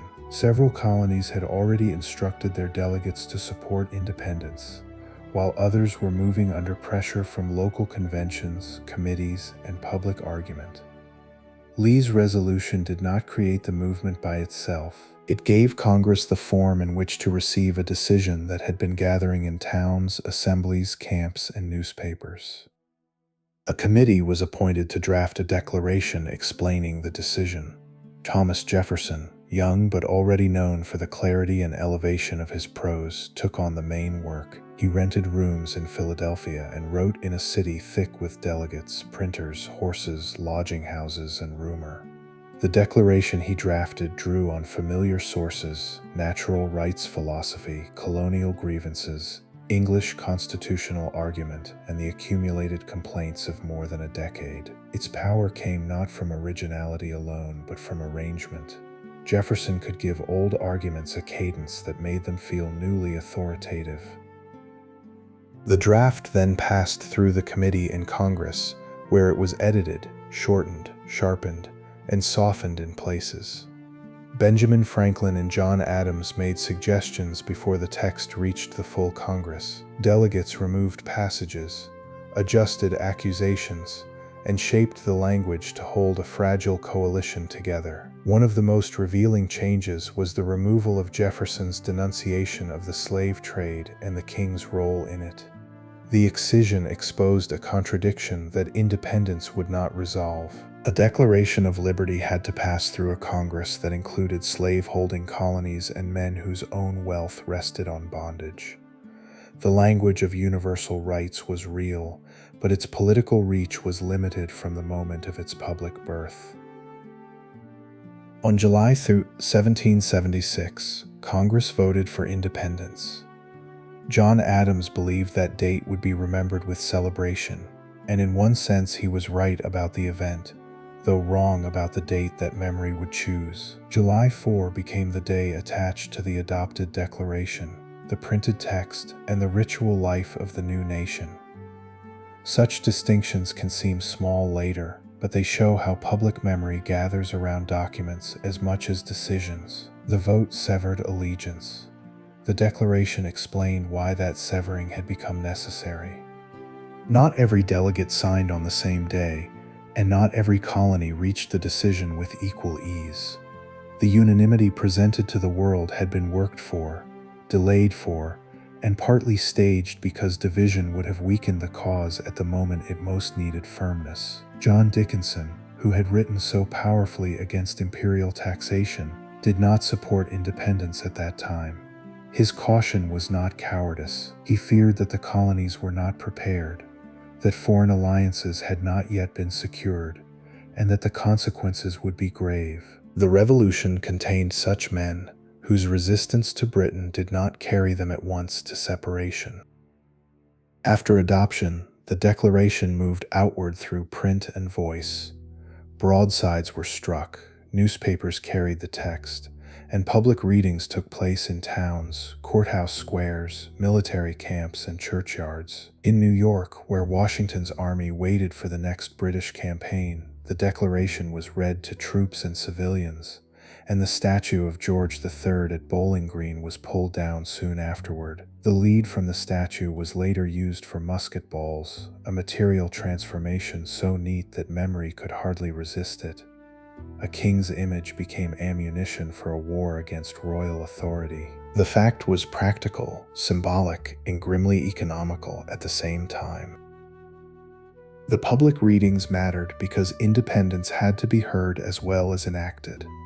Many people encountered the Declaration not as a parchment in a chamber, but as a voice in the open air, carrying words over crowds whose members stood in different relations to its promises. Free farmers, artisans, merchants, soldiers, enslaved men and women, free black communities, women managing households and farms, loyalists listening in fear or anger, and indigenous observers beyond the immediate ceremonies all inhabited the world the Declaration claimed to transform.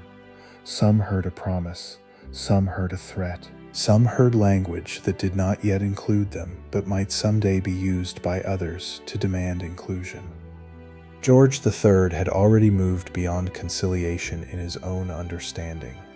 The Olive Branch Petition, sent by Congress in 1775, had been rejected, and the king had declared the colonies to be in rebellion. In Britain, many still saw the American resistance as the work of ambitious leaders misleading a population that might return to loyalty if rebellion were firmly suppressed. The Declaration, therefore, did not fall into an empty diplomatic space. It answered a relationship already hardened by bloodshed, royal refusal, military preparation, and the hiring of German auxiliaries for British service. By the summer of 1776, each side could describe the other as having forced the final rupture. Foreign diplomacy now became inseparable from the war. Benjamin Franklin, whose earlier years in London had been spent trying to preserve imperial harmony, would soon become the best-known American face in France. Independence made alliance possible in a way rebellion alone did not. France might enjoy Britain's discomfort, but a formal connection with colonies, still claiming loyalty to George III, would be diplomatically awkward and strategically uncertain. A declared United States could seek recognition, loans, arms, and eventually alliance. The Declaration thus belonged not only to philosophy and domestic politics, but to the practical world of European rivalry. The decision also changed the meaning of military failure. Before independence, defeat might have led to negotiation inside the empire. After independence, defeat could mean treason trials, confiscations, exile, and the collapse of the new political order. Men who signed the Declaration were aware that they had placed themselves beyond ordinary protest. This awareness has often been made into legend, and legend can polish away the unevenness of real motives. But the danger was genuine. A document adopted in Congress had to be defended by armies that were still poorly supplied, by states still jealous of one another, and by a population whose commitment would be tested by hardship. Washington understood this with unusual clarity because he saw the army rather than the parchment alone. He welcomed independence as a clarification of purpose, but he also knew that British power was gathering around New York. Howe's army, no longer confined in Boston, would return with ships, troops, and imperial reach on a scale the Americans had not yet faced. The Declaration gave the army a cause more final than resistance to particular acts. It did not give the army more shoes, more powder, longer enlistments, better discipline, or command of the sea. The moral and the material had to be held together, and the war would punish any attempt to separate them. The summer of 1776 therefore stands as both a beginning and a narrowing. The colonies became states in their own claim, and the Continental Congress spoke in the name of a United States that existed first as assertion, necessity, and hope. Yet the new nation was not born whole. Its government was improvised, its army was vulnerable, its finances were uncertain, its promises were unevenly applied, its people were divided. Independence did not solve the revolution's problems, it named the stakes under which those problems would now be faced. The British Empire had once seemed too broad and familiar to leave. By July 1776, many Americans had come to believe that remaining inside it would cost more than separation, and the war that followed would test whether that belief could endure the weight of events. Chapter 8: Retreat, River, and the Survival of the Army. George Washington's reputation was made not by an easy series of victories, but by the harder art of keeping a cause alive when its visible fortunes had almost disappeared. In the summer of 1776, the Declaration had given the colonies a new political name, yet the army expected to defend that name remained uneven, short of experience and dependent on enlistments that would soon expire. British power, meanwhile, gathered around New York with a scale that made Boston seem like only the opening chamber of the war. Ships filled the harbor, transports carried men and horses. An imperial command of the sea allowed William Howe and his brother, Admiral Richard Howe, to choose where pressure would fall. The United States had announced itself in words, and now the empire came to ask whether those words could survive contact with armies, tides, and winter. New York was difficult to defend, and Washington knew it imperfectly. The city stood near deep water, islands, rivers, inlets, and approaches that favored the British Navy. Manhattan could be threatened from several directions. Long Island could be used against it. And the Hudson River mattered because British control of that corridor might help divide New England from the rest of the colonies. Congress wanted New York held, partly for strategic reasons and partly because abandoning it so soon after independence would carry a heavy political meaning. Washington therefore tried to defend a place that his enemy could surround more easily than he could secure. A city of merchants, wharves, churches, workshops, enslaved laborers, loyalist households, patriot committees, and anxious neutrals became the stage on which the new republic's military weakness first showed itself fully. The British army that landed on Long Island in August was not a small police force sent to chastise a troublesome province. It was a large expeditionary army joined by German auxiliaries, supported by ships, supplied through imperial channels, and commanded by men who expected that decisive military pressure might restore obedience.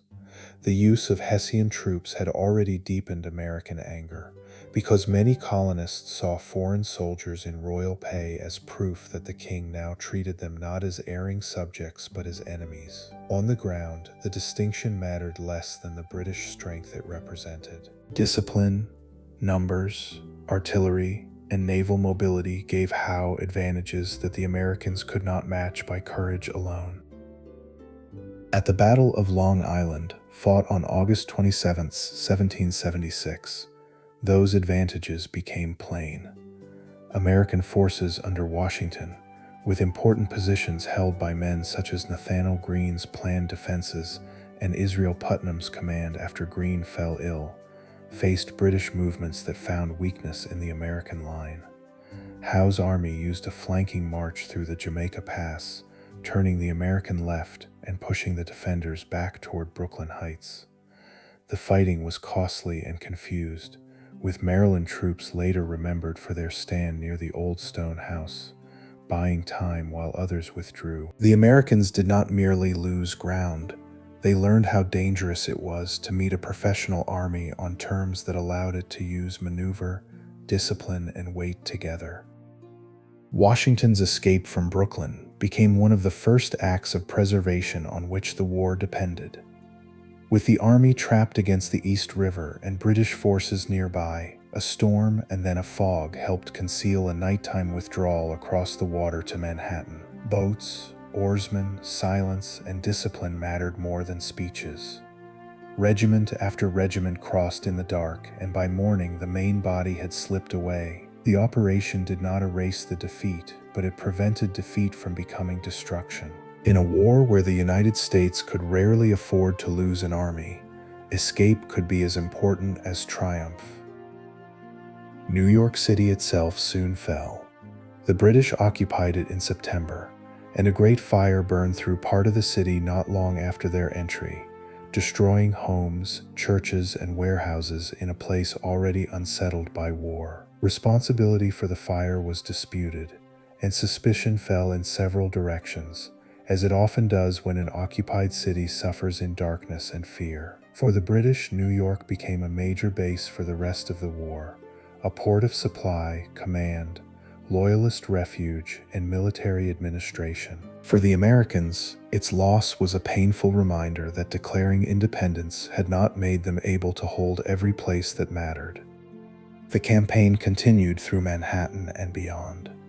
At Harlem Heights, American forces gained a modest success that helped morale after the shock of Long Island, but the larger pattern remained British pressure and American retreat. Fort Washington, left on the northern end of Manhattan despite the danger of isolation, fell in November with a large American loss in prisoners and supplies. Fort Lee, across the Hudson in New Jersey, had to be abandoned soon afterward. Each loss cut into confidence. Cannon, tents, tools, and stores were left behind. Men who had imagined a short war now watched the army shrink under defeat, expiration of enlistments, illness, and discouragement. Charles Lee, one of the most prominent American generals, moved within this crisis with a reputation that exceeded his steadiness. He had served in the British Army, had experience, and possessed a manner that led some people to think him more professionally qualified than Washington. His correspondence and conduct during the retreat revealed ambition and impatience, and his later capture by British cavalry in New Jersey removed him from the campaign at a critical moment. Lee's story is useful here not because it should become a drama of personality, but because it shows how uncertain American command still was. The Continental Army had not yet settled into the hierarchy later memory gives it. It was still a fragile institution surrounded by men who judged, doubted, maneuvered, and worried. The retreat across New Jersey in late 1776 was one of the lowest passages of the Revolution. Washington's remaining forces moved from the Hudson toward the Delaware, pursued by Cornwallis and British detachments, while the political cause around them seemed to lose substance with every mile. Towns watched the retreating army pass. Some inhabitants supported the cause, some hedged their loyalties, and some accepted British protection when it seemed that royal power would soon be restored. The Continental Congress, fearing capture, left Philadelphia for Baltimore. Enlistments neared their end. The army that had to defend independence appeared to be fading before independence had lasted half a year. Thomas Paine entered this moment with words written for men who did not have the luxury of confidence.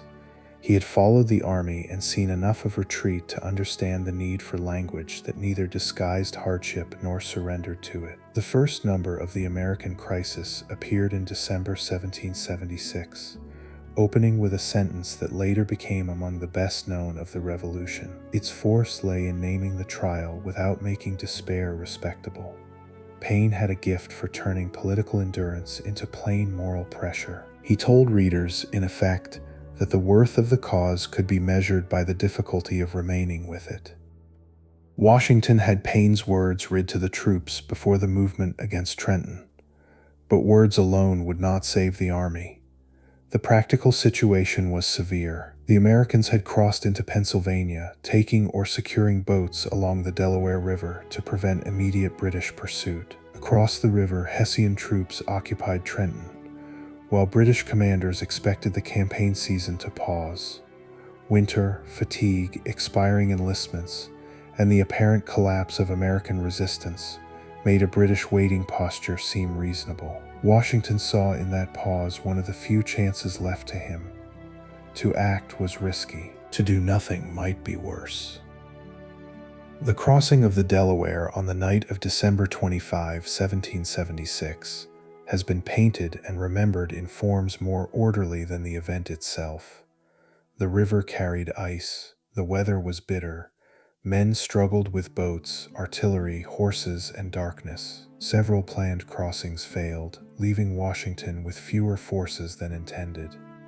Still, the main body crossed, including artillery under Henry Knox's supervision, and marched toward Trenton through snow and sleet. The famous image of Washington standing above the river can obscure the quieter reality. Exhausted men moving because the survival of their army, and perhaps of the cause, had narrowed to a single winter movement. At Trenton, on the morning of December 26, the Americans surprised the Hessian garrison commanded by Colonel Johann Rall. The fighting was brief, and the American victory brought nearly 900 prisoners, along with arms and supplies. Rall was mortally wounded, and the Hessian defeat became a political event far beyond the town. Washington's army had not destroyed British power. It had shown that the rebellion had not ended. The psychological value was immense because it arrived at the edge of dissolution, when enlistments, confidence, and public belief were all failing together. A victory gained in a small town could widen time for an entire cause. Trenton also revealed how much the war depended on the treatment of ordinary soldiers and local civilians. The Hessians were not the monsters of patriot rhetoric, but hired soldiers in a foreign war, many of them bound by the political arrangements of German princes and British subsidy. Their capture allowed Americans to display success, yet it also required guarding, moving, and feeding prisoners. Local inhabitants, some patriot, some loyalist, some cautious, watched power change hands in winter streets. War in New Jersey had become intimate by then, with foraging, requisitions, oaths, raids, and reprisals affecting households whose loyalties were often judged by whichever force happened to be nearest. Cornwallis moved to answer Washington, and the American army again faced danger near Trenton in early January 1777. Rather than wait to be trapped, Washington slipped away by night, leaving campfires burning and taking his men on a difficult march toward Princeton. There, on January 3, American forces encountered British troops, and the fighting turned sharply before Washington and others steadied the line. The victory at Princeton, like Trenton, was limited in military scale but large in consequence. It forced the British to pull back many outposts in New Jersey and gave the Americans a winter position at Morristown. The campaign had turned from near collapse to renewed endurance. Nathaniel Greene's importance grew through this period, though he was not yet the Southern commander he would later become. A Rhode Islander with a Quaker background and little formal military training before the war, Greene learned quickly and earned Washington's trust. He had suffered from the decisions around Fort Washington where his judgment had been questioned, but he remained one of the few American officers capable of thinking beyond local command. His rise is a reminder that the Revolution made institutions while using imperfect material. Officers learned by failure, and the Army's survival depended on whether failure instructed more than it destroyed. The winter victories did not end the crisis of enlistment and supply. Many soldiers still went home when their terms expired, sometimes after having stayed just long enough to make the Trenton-Princeton campaign possible. Others re-enlisted under pressure, persuasion, bounty offers, or attachment to the cause. Congress and the states struggled to create longer enlistments, better organization, and more reliable provision. Paper money depreciated. Clothing wore out. Disease remained close. The Army could win a winter campaign and still be cold, hungry, and uncertain. This was the Revolution's recurring rhythm. Political hope rising from events that did not solve the material weakness beneath them. John Trumbull, who served for a time in the Army and later became one of the Revolution's important painters, belonged to the world of memory that would shape how these events were seen. His later images of battles, declarations, and officers helped turn the war into a visual inheritance. Yet the men living through late 1776 did not move inside finished paintings. They moved through mud, snow, fear, anger, rumor, and exhaustion, with no certainty that posterity would arrange them nobly. The difference between lived uncertainty and later commemoration is worth holding gently. It keeps the story from becoming too smooth. British commanders also learned from the campaign, though not always in ways that led to decisive success. Howe had taken New York and driven Washington across New Jersey, but he had not destroyed the Continental Army. Cornwallis had pursued effectively, yet the pause before Trenton and the vulnerability of forward posts gave Washington an opening. The British problem was not that they lacked victories. It was that victory had to produce political submission across a wide and resistant country. Holding cities and winning battles did not automatically dissolve Congress, committees, militias, or the willingness of local communities to reassemble after defeat. By early 1777, the American cause had survived the season in which it might most easily have failed. The Declaration still stood, Congress still functioned, and Washington's army, reduced but not broken, remained in the field. New York was lost, New Jersey had been crossed and recrossed, and the British still possessed immense advantages. Yet the victories at Trenton and Princeton had changed the feeling of the war. They gave supporters something to tell one another, something to print, something to remember when taxes, requisitions, and enlistments came due again. The revolution did not need to appear certain in order to continue. It needed enough proof at the right moments that continuing was not foolish. The winter of 1776 therefore became a lesson in survival as a form of strategy. Washington had not saved the cause by winning a grand battle. He had saved it by retreating without disintegrating, crossing a river at the edge of exhaustion, striking where the enemy had grown still, and moving again before strength closed around him. The 13 colonies had declared themselves states, but a nation remained more claim than structure. Along the roads of New Jersey, in the boats on the Delaware, and in the small winter towns where prisoners were gathered and orders rewritten, that claim endured long enough to enter another year. Chapter 9: Saratoga and the Wider War. The American Revolution became a different war when France decided that the rebellion might endure long enough to be useful. That decision did not come from sentiment alone, though French admiration for American resistance would later be wrapped in language of liberty, virtue, and the rights of peoples. France had lost heavily to Britain in the 7 Years' War, and ministers at Versailles watched the American conflict with a memory of humiliation, lost colonies, naval weakness, and interrupted ambition. A British Empire divided by rebellion offered opportunity, but opportunity still needed evidence. France could not safely commit itself to a cause that might collapse before French ships, money, and diplomacy could alter the balance. In 1777, that evidence seemed likely to come from the northern corridor between Canada and the Hudson River. British strategy imagined a movement that would cut New England away from the other rebellious colonies, severing the region that had given the resistance much of its early energy. John Burgoyne, a soldier, playwright, politician, and man of confidence, would move south from Canada toward Albany. A second force under Barry St. Leger would advance through the Mohawk Valley. British forces from New York were expected in some form to support the larger design from the south. On paper, the plan had a clean shape.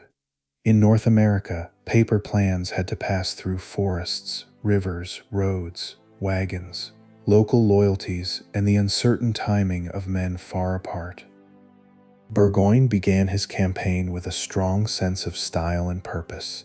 His army included British regulars, German troops, Canadian auxiliaries, loyalists, and indigenous allies whose presence carried both military value and political risk. The route south required movement along Lake Champlain and the upper Hudson, where water could help carry supplies until the campaign had to depend increasingly on roads cut through rough country. Burgoyne's army also traveled with a heavy baggage train, including artillery, officers' equipment, camp followers, and the material habits of a European army moving through a difficult American landscape. What looked imposing at the beginning could become a burden as distance widened from the Canadian base.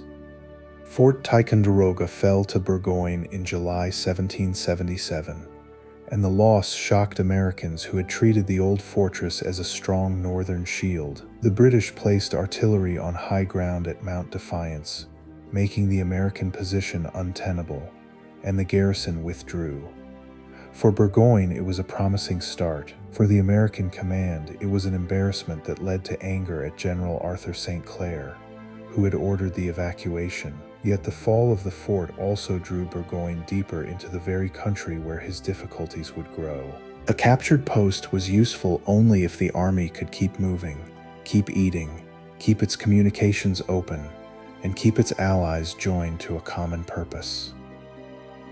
Philip Schuyler, the American general responsible for much of the Northern Department, understood delay as a weapon. He was a New Yorker from a powerful family, experienced in frontier matters, and often criticized by New England politicians who distrusted his background and manner. Under his direction, American forces felled trees, broke bridges, obstructed roads, and made Burgoyne's southward movement slower and more exhausting. These measures were not glorious, but they were effective. A wagon stuck in mud, a bridge needing repair, a supply column lengthening behind the army could do more to weaken an invasion than a speech or a banner. War in the northern woods turned time itself into resistance. The Mohawk Valley brought another strain on the British design. St. Leger's expedition moved toward Fort Stanwix, accompanied by Loyalists and Indigenous warriors, including Mohawk leader Joseph Brant, whose life stood at the painful crossing of native diplomacy, British alliance, and colonial expansion. Brant had been educated in English settings, moved with confidence among British officials, and worked to defend Haudenosaunee interests in a world where American settlement threatened native land more directly than parliamentary taxation ever had. For many indigenous nations, the revolution was not primarily a dispute over colonial representation. It was another stage in the long struggle to preserve territory, autonomy, and political leverage between expanding powers. At Oriskany in August 1777, a militia force under Nicholas Herkimer, moving to relieve Fort Stanwix, was caught in a brutal engagement with Loyalist and Indigenous forces. The fighting was severe, tangled, and local in its consequences, with neighbors and kin divided by allegiance in the Mohawk Valley. Herkimer was wounded and later died, while the battle left deep scars among communities already strained by civil conflict and frontier fear. The siege of Fort Stanwix eventually failed, helped by American resistance and by rumors that Benedict Arnold was approaching with a large force. St. Leger withdrew, and one arm of the British plan fell away before it could join Burgoyne. Farther west and north, Burgoyne's need for supplies grew more pressing. His army required food, draft animals, wagons, and forage, and the countryside did not provide them easily. In August, a detachment sent toward Bennington to seize supplies encountered resistance from New Hampshire militia and others under John Stark. The Battle of Bennington became a serious British setback, costing Burgoyne men he could not replace and weakening the support he had hoped to draw from local loyalists. It also encouraged militia to gather in larger numbers against him. A campaign meant to show British strength was beginning to make British vulnerability visible. The gathering of militia after Bennington is one of the important quieter movements of the Saratoga campaign. Men came from farms and towns because the danger had become immediate, because the British Army was close enough to be imagined on local roads, and because earlier American resistance had shown that concentrated militia could matter. Their terms of service were often short, their discipline varied, and their local attachments strong. Yet in this kind of campaign, those qualities could be useful. They knew the country, moved with urgency, and understood that Burgoyne's advance threatened more than an abstract military line. It threatened homes, harvests, and local authority. Horatio Gates replaced Schuyler in command of the Northern Army, a change shaped by military disappointment and political pressure.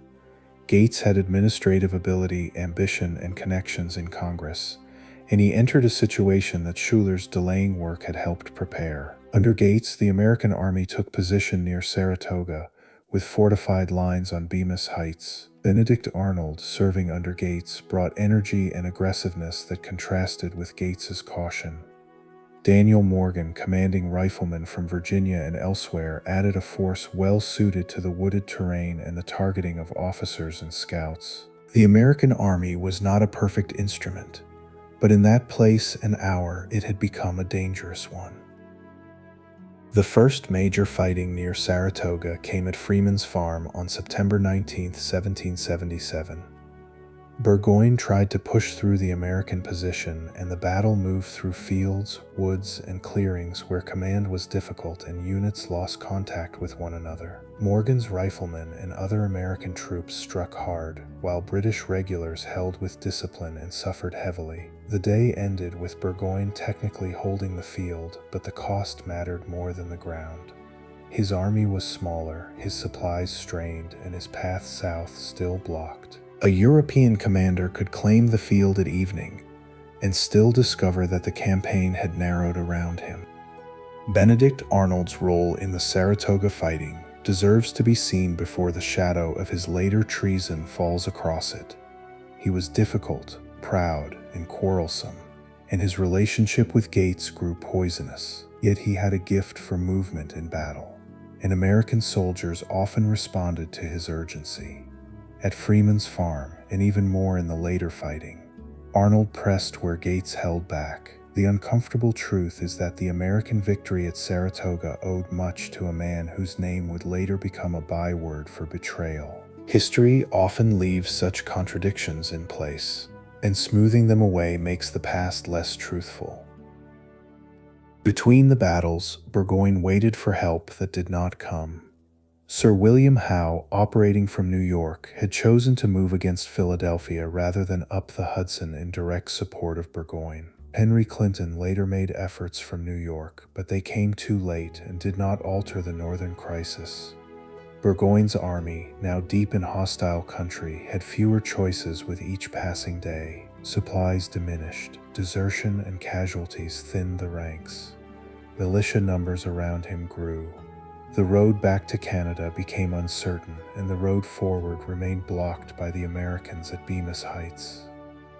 The second battle, fought on October 7 at Bemis Heights, turned the campaign decisively. Burgoyne sent out a reconnaissance in force, hoping to probe the American left and perhaps find a way through. The Americans struck with strength, and the British line was driven back.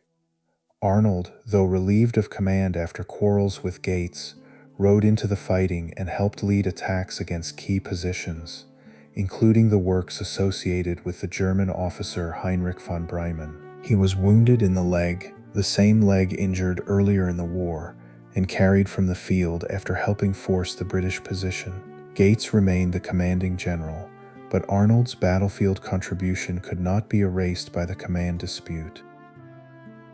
After Bemis Heights, Burgoyne withdrew towards Saratoga, but the movement could not restore his freedom.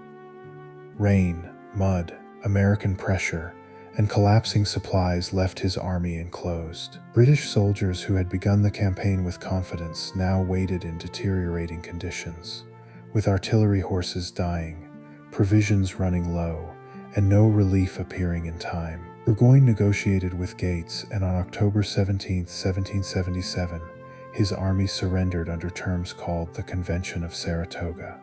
The word convention softened the sound of surrender, but the meaning was unmistakable. A major British army had laid down its arms. The surrender scene carried ceremonial weight. Burgoyne, dressed as an officer of rank, met Gates, who received him without theatrical humiliation. Thousands of British and German troops became prisoners under terms that would later become entangled in disputes over whether they would be allowed to return to Europe. For Americans, the victory showed that the United States could defeat more than isolated detachments or winter outposts. It could bring a full invasion to an end. For Britain, Saratoga was not merely a lost campaign. It was a signal to Europe that the rebellion had staying power. Benjamin Franklin in France understood the diplomatic value of that signal. He had arrived in late 1776 as part of the American mission and had already become a figure of fascination in French society. His plain dress, fur cap in some remembered images, and cultivated simplicity played well at a court accustomed to elaborate manners. Yet Franklin was not merely a charming old philosopher moving through salons. He was a skilled political actor representing a fragile cause that needed money, arms, ships, and recognition. Before Saratoga, France had aided the Americans covertly through channels that allowed deniability. After Saratoga, open alliance became more plausible. French policy was shaped by the Comte de Vergennes, foreign minister to Louis XVI, who wanted to weaken Britain but had to weigh risk carefully. An American defeat after a French alliance would strengthen Britain and expose France to costly war. Saratoga changed the calculation by showing that the Americans might continue long enough to make French intervention effective. In February 1778, France and the United States concluded treaties of amity and commerce and of alliance. The alliance recognized American independence and committed France to war if Britain and France came into conflict, as they soon did. The Revolution had entered the politics of European power in a new and formal way. This change did not mean that American hardship ended. French aid was essential, but aid moved through ships, ports, credit, diplomatic schedules, and strategic priorities that did not always match American hopes. France had its own interests, especially in weakening Britain and restoring national prestige. Spain, allied to France but cautious about encouraging rebellion in its own empire, entered the wider war later without recognizing American independence in the same way.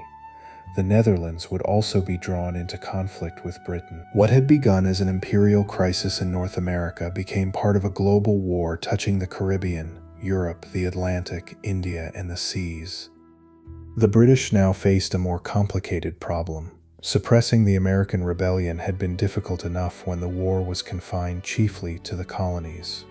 Once France entered, Britain had to defend sugar islands, watch the Channel, protect trade, and think about naval balance across several theaters.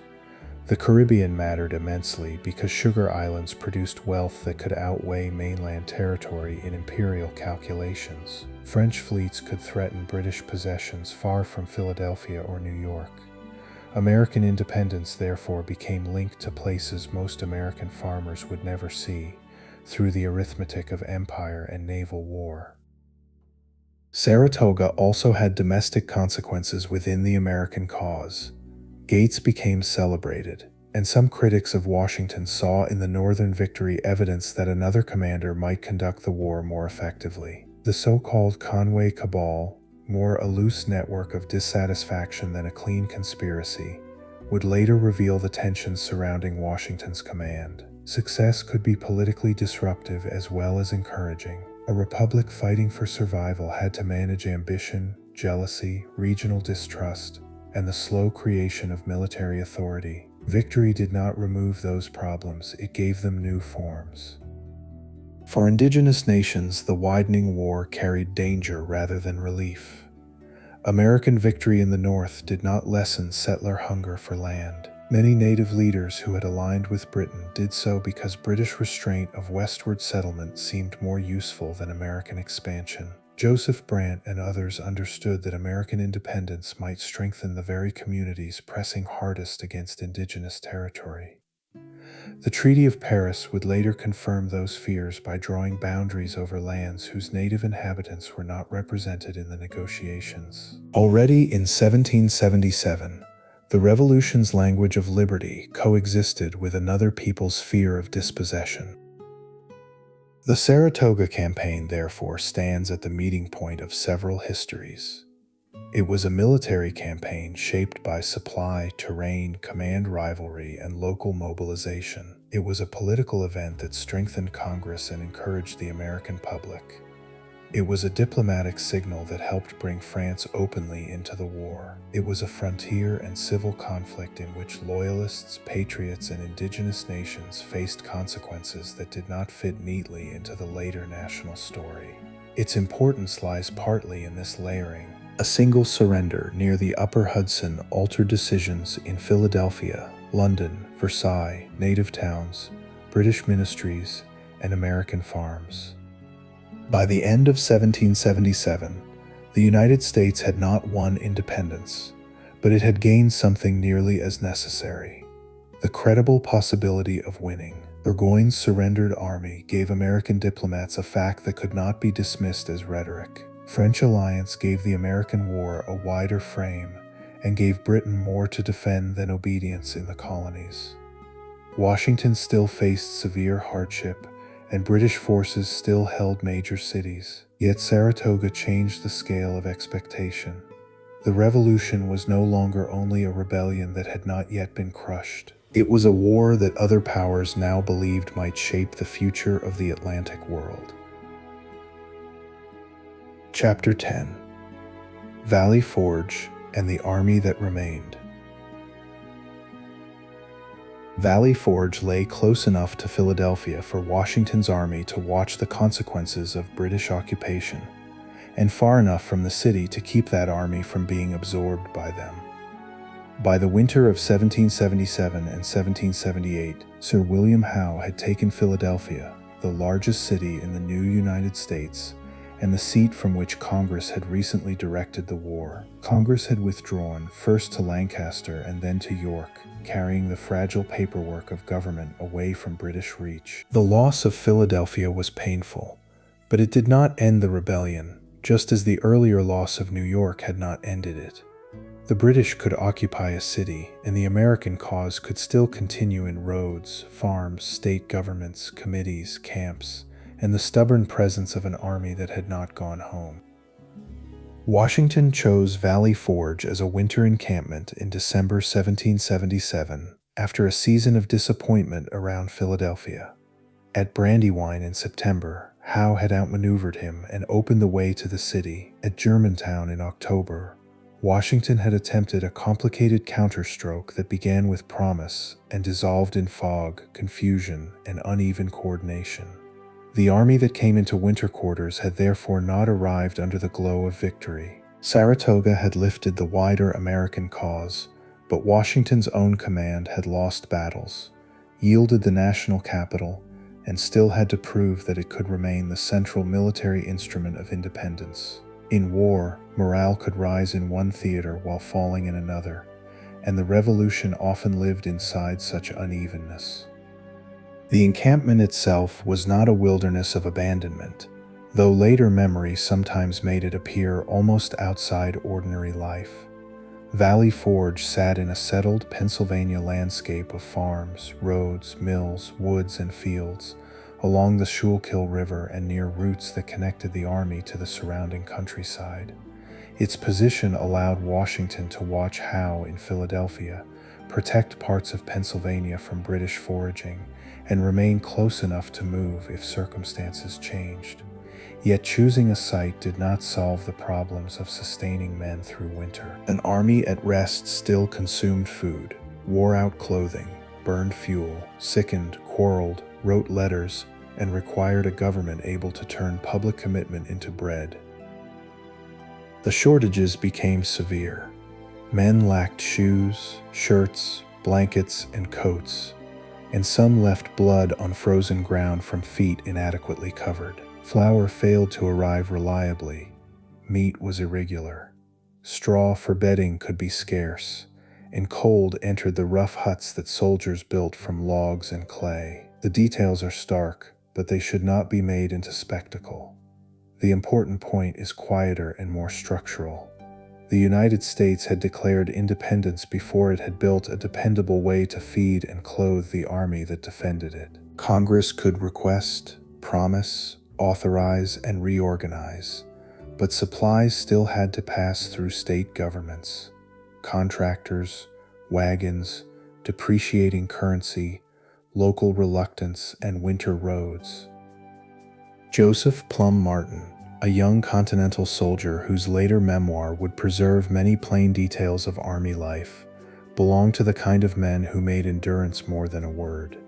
He had enlisted as a teenager, served through hunger and fatigue, and remembered the war less as a procession of heroic tableaux than as a long experience of scarcity, marching, exposure, and occasional terror. His value to history lies partly in the modest scale of his witness. He reminds the Chronicle that the Continental Army was not only Washington's correspondence or Congress's resolutions. It was also a body of young men trying to sleep, cook, mend clothing, obey orders, and decide whether the cause still deserved another season of their lives. At Valley Forge, huts went up in lines according to military plan, each one holding a number of soldiers and offering shelter that was rough but necessary. Men cut timber, hauled it, shaped it, and tried to make winter quarters habitable with the tools and strength they had. Smoke, damp clothing, crowded sleeping spaces, and inadequate food made illness difficult to contain. Camp followers, including women who cooked, washed, nursed, carried, and bartered, formed part of the Army's life, though official records often gave them less attention than their labor deserved. Their presence is one of the small corrections the past asks of memory. Armies have always rested on work that command papers mention only in passing. Disease worried Washington as seriously as hunger did. Smallpox had threatened armies throughout the war, and Washington had already supported inoculation as a difficult but necessary measure. Inoculation carried risks, required management, and could temporarily weaken men, but uncontrolled smallpox could do worse. The policy helped preserve the Army's strength over time, though it demanded planning in a military culture still learning how to think institutionally across the whole force. Disease does not fit easily into stories of independence, because it has no ideology and respects no declaration. Yet it shaped the revolution as surely as committees, muskets, and treaties did. The winter also exposed the weakness of American finance. Continental paper money lost value as Congress issued more of it, and public confidence strained under uncertainty. Soldiers were paid in currency that bought less than its face promised. Farmers sometimes hesitated to sell provisions for money they distrusted, preferring hard currency, barter, or private markets where prices might be better. From the standpoint of a hungry army, this could look like selfishness. From the standpoint of a household guarding its own survival, it could look like prudence. Revolution asked people to sacrifice, but it did not remove the ordinary calculations by which families protected themselves against ruin. Washington's correspondence from Valley Forge shows a commander who spent as much time pressing systems as planning battles. He wrote to Congress, governors, officers, quartermasters, and political allies, explaining shortages, asking for reforms, warning of danger, and trying to hold together a war effort that depended on cooperation no single office could command. His authority was large in reputation and limited in machinery. He could urge the states to send supplies, but he could not simply compel them with a modern national administration. This is one of the more important features of the Revolutionary War. The Americans were trying to win independence while also discovering how much government independence required. The Conway Cabal, as it came to be known, grew from criticism of Washington's leadership after the Philadelphia campaign, and from admiration for other officers, especially Horatio Gates after Saratoga. The word cabal gives the affair a cleaner shape than it really had. It was a mixture of complaint, ambition, congressional dissatisfaction, military gossip, and the difficult politics of a struggling army. Thomas Conway, an Irish-born French officer in American service, wrote critically of Washington, and fragments of private correspondence reached Washington's circle. Gates did not become commander-in-chief, and the movement against Washington never acquired the strength later legends sometimes gave it. Still, the episode revealed that even Washington's authority was not immune to doubt. What preserved him was not only personal dignity, though that mattered. It was also the absence of a better answer. Gates had won at Saratoga, but the Northern victory rested on many causes, including Schuyler's delays, militia mobilization, Arnold's aggression, Burgoyne's mistakes, and French calculations already forming beyond the battlefield. Washington, for all his failures, had kept the main army alive through New York, New Jersey, and Pennsylvania. He had become the one figure whose removal might fracture confidence more than restore it. Sometimes leadership endures not because it avoids criticism, but because the alternatives cannot bear the weight of the whole situation.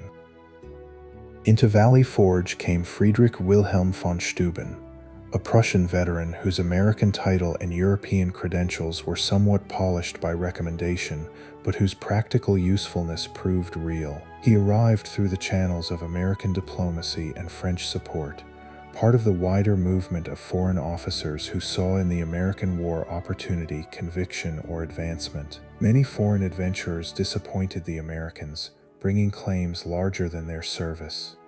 Von Steuben differed because he gave the army something it badly needed, a systematic method of training that could be adapted to American conditions. Von Steuben did not transform the Continental Army into a European army in miniature, and that was part of his success. He worked through demonstration, repetition, and simplification, teaching a model company first, and then spreading instruction outward. His drills covered marching, formation, musket handling, bayonet use, camp order, and the habits by which men could move together without confusion. Since he spoke little English at first, instruction passed through aids, interpreters, gestures, and a certain force of personality. The scene can be remembered too colorfully, but the underlying fact is sober. Discipline had to become bodily knowledge, repeated until it held under stress. The bayonet carried particular meaning. British and German troops had often held an advantage in close order discipline and bayonet fighting, while American forces had sometimes relied heavily on fire and field position. Von Steuben's training did not erase shortages of bayonets or the uneven quality of units, but it helped create a more confident regularity. His later regulations for the order and discipline of the troops of the United States, often called the Blue Book, gave the Army a practical manual that outlasted the winter. A young republic that had begun with suspicion of standing armies was learning that liberty in wartime required trained soldiers, not only armed citizens. The Marquis de Lafayette also belonged to this winter's world, though his role was different. Young, wealthy, French, and sincerely attached to the American cause, Lafayette had joined Washington's military family and developed a filial loyalty to the commander-in-chief. His presence mattered symbolically as well as practically. He linked the American army to French sympathy before formal alliance had fully transformed the war. He also gave Washington a trusted subordinate who could move between military duty and diplomacy with unusual social ease. Lafayette's youth should not obscure his usefulness. Revolutions often draw in people for mixed reasons, and his mixture of ambition, idealism, and attachment became one of the more durable foreign commitments to the American cause. During the winter, news of the French alliance began to move toward the army, though the formal consequences would unfold slowly. The treaties signed in February 1778 changed the meaning of American endurance at Valley Forge. Men who had suffered through shortages were now part of a war that Britain could no longer treat as a colonial suppression alone. France's entry did not fill every flour barrel or mend every shoe. It did, however, promise that naval power, loans, troops, and global pressure might eventually join the American effort. For soldiers in camp, news of alliance offered a future beyond the immediate misery of rations and cold. British occupation of Philadelphia had its own texture. Officers attended gatherings, loyalists found protection, merchants adjusted to military presence, and civilians navigated a city under imperial control. Howe's army was not idle in a simple sense, but the occupation did not achieve the political submission Britain desired. Congress continued elsewhere. State governments functioned. Washington's army remained within reach. The British held the city while the rebellion held the countryside in enough places to make occupation incomplete. This was a recurring problem for Britain. The capture of a capital mattered less when the enemy's authority did not reside in a single capital. By spring 1778, Howe was leaving command, and Sir Henry Clinton would inherit the British position. Strategic circumstances had changed with France's entry into the war, making Philadelphia less useful and New York more important as a defensible base. Clinton evacuated Philadelphia in June and moved his army across New Jersey toward New York. Washington followed, and the army that marched out of Valley Forge was not perfectly supplied or suddenly invincible, but it was more disciplined than the army that had entered. The difference did not need to be exaggerated. It was enough that the men could move, form, and fight with improved steadiness. The Battle of Monmouth, fought on June 28, 1778, gave that improvement a difficult test. The day was intensely hot, and the American advance under Charles Lee faltered into retreat after contact with British forces. Lee had recently been exchanged after capture and returned to the army with his pride intact and his relationship with Washington strained. When Washington encountered the retreat, he was angered and took direct control, rallying troops and establishing a defensive line. The battle continued through the heat, with artillery, infantry, and repeated pressure, and by the end the Americans had held the field as the British continued their withdrawal during the night. Monmouth did not destroy Clinton's army, nor did it deliver the decisive victory some Americans wanted. Its importance lay elsewhere. The Continental Army had stood in a large engagement against British regulars after the winter's training and had not dissolved. Artillery under Henry Knox performed steadily. Officers such as Nathaniel Greene, Anthony Wayne, and Lafayette played important roles. Molly Pitcher, the name later attached to women associated with water carrying and artillery service during the battle, reflects a memory formed from real female labor in camp and battle, though the exact identities and details became layered over time. Even memory's uncertainty points back to a truth. The Army's life included women at work near the places official narratives made masculine. Charles Lee's conduct at Monmouth led to court-martial and disgrace. His earlier doubts about Washington, his professional pride, and his behavior during the battle all contributed to his fall. Washington emerged with strengthened authority, not because Monmouth was a brilliant tactical triumph, but because the Army and Congress saw him act decisively at a moment of confusion. Lee's decline removed a persistent source of rivalry. The Revolution's military hierarchy, still unstable in many ways, settled a little more firmly around Washington's command. After Monmouth, the Northern War entered a different phase. Large British efforts would increasingly shift elsewhere, especially toward the south, while the middle and northern states endured raids, supply struggles, frontier violence, and the long strain of maintaining armies without decisive campaigns. The alliance with France raised hopes of naval cooperation and larger operations, but coordination across oceans was slow and often disappointing. American officers had to learn that allies brought strength without becoming instruments of American wishes. France had fleets, ministers, objectives, and risks of its own. The wider war helped the United States, but it also made strategy more complicated. Valley Forge remained in American memory as a place of suffering, and that memory is not false. Men were hungry there, some were cold, many were sick, some died. Yet suffering alone is not the full meaning of the encampment, and too much emphasis on misery can flatten what actually happened. Valley Forge was also a place of administration, training, political survival, medical management, foreign assistance, and institutional learning. The Army did not merely endure winter as a passive trial. It used the winter unevenly and painfully to become more capable of remaining in the war. The chapter in the Revolution that runs through Valley Forge and Monmouth is therefore less about a single dramatic rescue than about continuity under pressure. Washington survived criticism, Congress survived displacement, the army survived scarcity. Von Steuben's drill gave shape to daily military life. Lafayette's presence linked camp to alliance. Soldiers whose names rarely entered official dispatches built huts, stood guard, cooked poor rations, practiced formations, and walked out in spring still belonging to an army. Philadelphia had been lost and then abandoned by the British.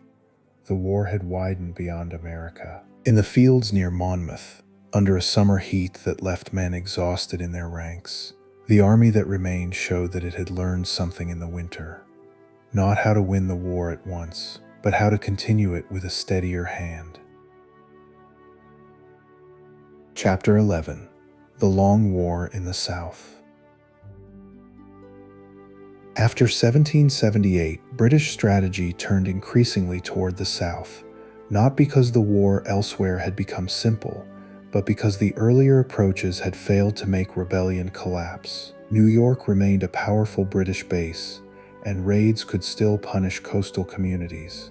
Yet holding northern cities had not dissolved Congress, broken Washington's army, or restored royal government across the countryside. The French alliance widened Britain's burdens, forcing ministers and commanders to think about the Caribbean, the Atlantic, and the defense of other imperial possessions. In that larger strain, the southern colonies seemed to offer a different possibility. If British forces could capture ports, rally loyalists, use enslaved people's desire for freedom against patriot masters, and move inland through Georgia and the Carolinas, perhaps the rebellion could be rolled up from below. The idea rested on some real conditions.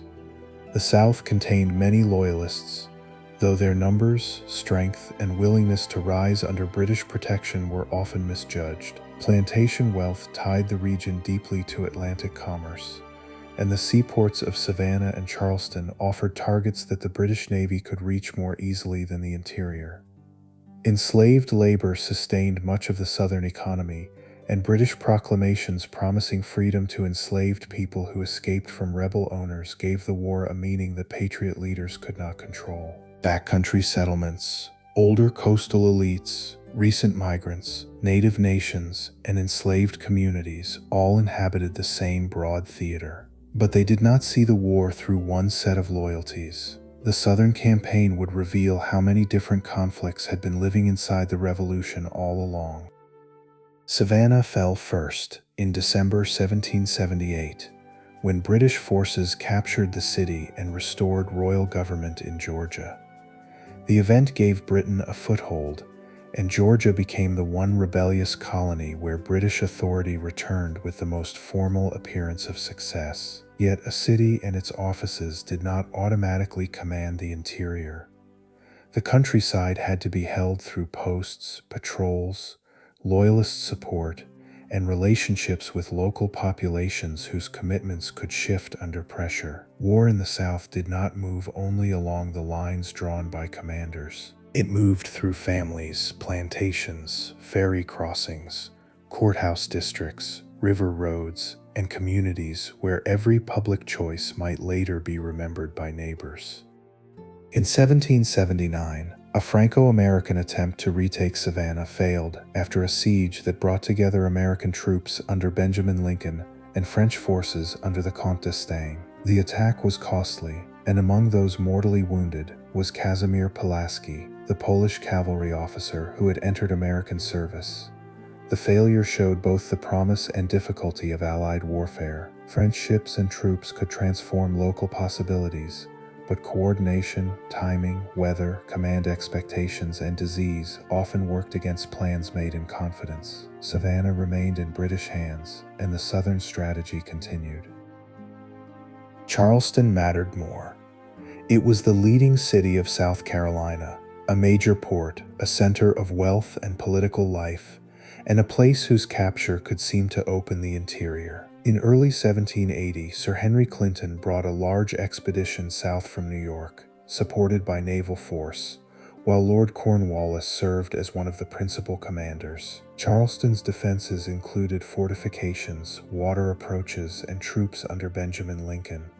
But the British conducted a careful siege that gradually closed the city's options. The harbor, the landward lines, and the surrounding communications came under pressure until escape became impractical. On May 12, 1780, Lincoln surrendered Charleston, along with thousands of Continental soldiers and militia. The fall of Charleston was one of the heaviest American defeats of the war. It removed a large Southern army, gave Britain a major base, and seemed to confirm that the Southern approach might succeed where earlier campaigns had not. Clinton returned to New York, leaving Cornwallis to secure the interior, and British posts spread through South Carolina. Royal officials and commanders expected Loyalists to step forward in significant numbers once British protection appeared credible. Some did, and their service mattered. Yet protection was never as complete as it looked from headquarters. A man who declared for the king might be exposed if Patriot militia returned. A man who aided the Patriots might be exposed if British cavalry came through. Allegiance in such a war could be conviction, calculation, family inheritance, fear, resentment, or a mixture of all of them. The British also faced the question of how to treat those who had surrendered or accepted parole. Clinton's proclamations, and later policies associated with the effort to restore active loyalty, pushed many men who might have remained neutral back toward resistance. If a former rebel was expected not merely to stay quiet but to take up arms for the crown, his choices narrowed. In a civil war, coercion often produces the appearance of strength while laying down causes for future bitterness. South Carolina became a place where imperial policy, Loyalist mobilization, Patriot retaliation, and local vendettas folded into one another until the distinction between public war and private grievance could be hard to trace. Banastra Tarleton became one of the most feared British officers in this southern landscape. Young, energetic, and commanding the British Legion, a mixed force of cavalry and infantry, he moved quickly and struck hard. His reputation among patriots grew especially dark after the Waxhaws in May 1780, where American troops under Abraham Buford were cut down after a confused surrender or attempted surrender, depending on the account followed. The details were disputed, and the phrase Tarleton's Quarter became Patriot shorthand for British cruelty. The event will not be lingered over physically. Its political effect is the important fact. Stories of the Waxhaws helped turn fear into anger and made compromise less imaginable for many in the backcountry. Not all Southern resistance belonged to Continental armies. Francis Marion, later remembered as the Swamp Fox, operated with partisans in the Low Country, using knowledge of rivers, swamps, and local support to strike, disperse, and reappear. Thomas Sumter raised militia in the backcountry and became another persistent figure in irregular resistance. Andrew Pickens in the western districts also joined the struggle in ways shaped by local loyalties and prior frontier conflict. These men were not gentle figures from a simple patriotic tale. Partisan war could be harsh, and both sides used methods that made civilian life insecure. Yet their operations kept British posts under strain and denied Cornwallis the settled obedience he needed. For enslaved people, the Southern War opened dangers and possibilities that did not fit neatly inside Patriot or Loyalist narratives. Lord Dunmore's earlier proclamation in Virginia, and later British offers of protection or freedom to enslaved people who fled rebel owners, made British lines places of hope for many. Some escaped to serve as laborers, guides, soldiers, or refugees attached to British forces. Others found that promises could be uncertain, disease could be devastating, and evacuation might or might not come. Patriot slaveholders saw flight as theft and disorder. Enslaved people could see it as the most practical form of liberty available. The Revolution's language of freedom sounded very different when heard from the quarters of a rice plantation or a tobacco field. The Southern theater also touched Native nations whose choices were shaped by older pressures. American expansion threatened Cherokee, Creek, and other indigenous lands, while British alliance could seem a way to restrain the settlers who pressed most directly against native territory. The Revolution did not create that pressure, but it intensified it.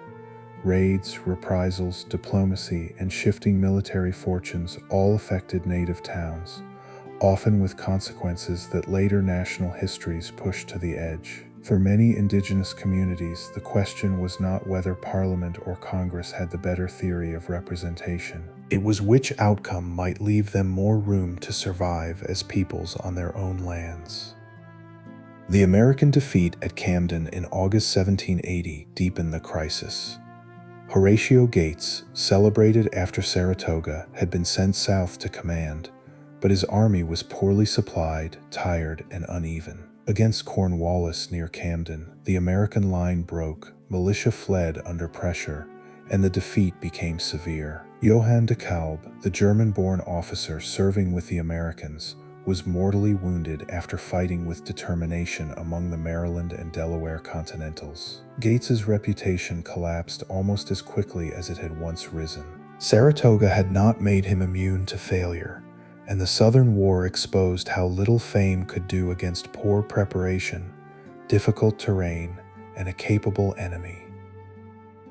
Then, in October 1780, Kings Mountain changed the mood of the backcountry.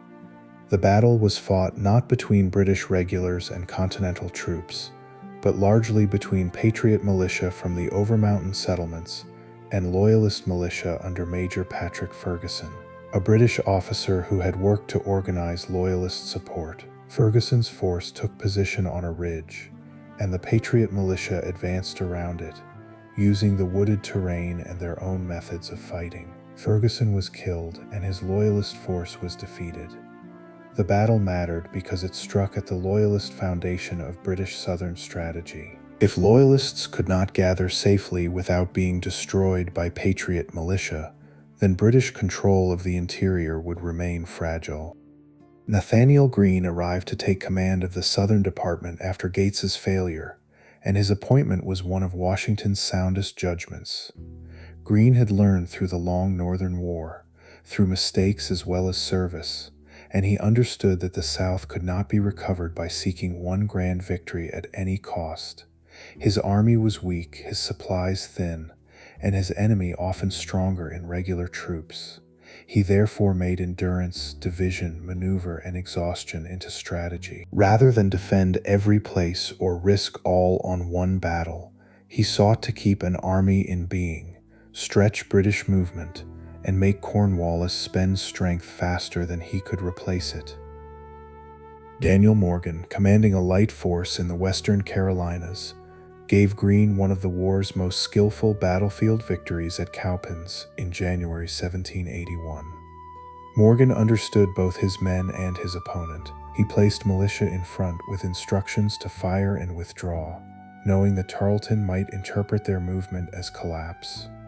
Behind them stood more reliable troops, including Continentals, ready to receive the British advance. When Tarleton attacked, the American arrangement drew his men forward, absorbed their momentum, and then turned the field against them. Cavalry under William Washington and the steadiness of Morgan's line helped complete the victory. Cowpens did not end the Southern War, but it badly damaged Tarleton's legion and lifted American confidence. The miniature of Cowpens is worth holding for a moment because it shows calm design inside a disorderly war. Morgan did not ask militia to behave like veteran regulars for longer than they could. He gave them a task suited to their capacity and placed that task within a larger plan. Tarleton, accustomed to speed and shock, pressed forward into a situation he misunderstood. The result was not luck alone, though fortune always attends battle. It was the use of expectation as a weapon. In a war often marked by scarcity and improvisation, Cowpens showed how knowledge of men, terrain, and enemy habit could make a smaller force decisive. Cornwallis responded by pursuing Greene across North Carolina in what became known as the Race to the Dan. Greene gathered Morgan's force, preserved his army, and moved toward the Dan River with Cornwallis pressing behind him. The American retreat required boats, local guides, careful timing, and the endurance of men moving through winter country with limited supplies.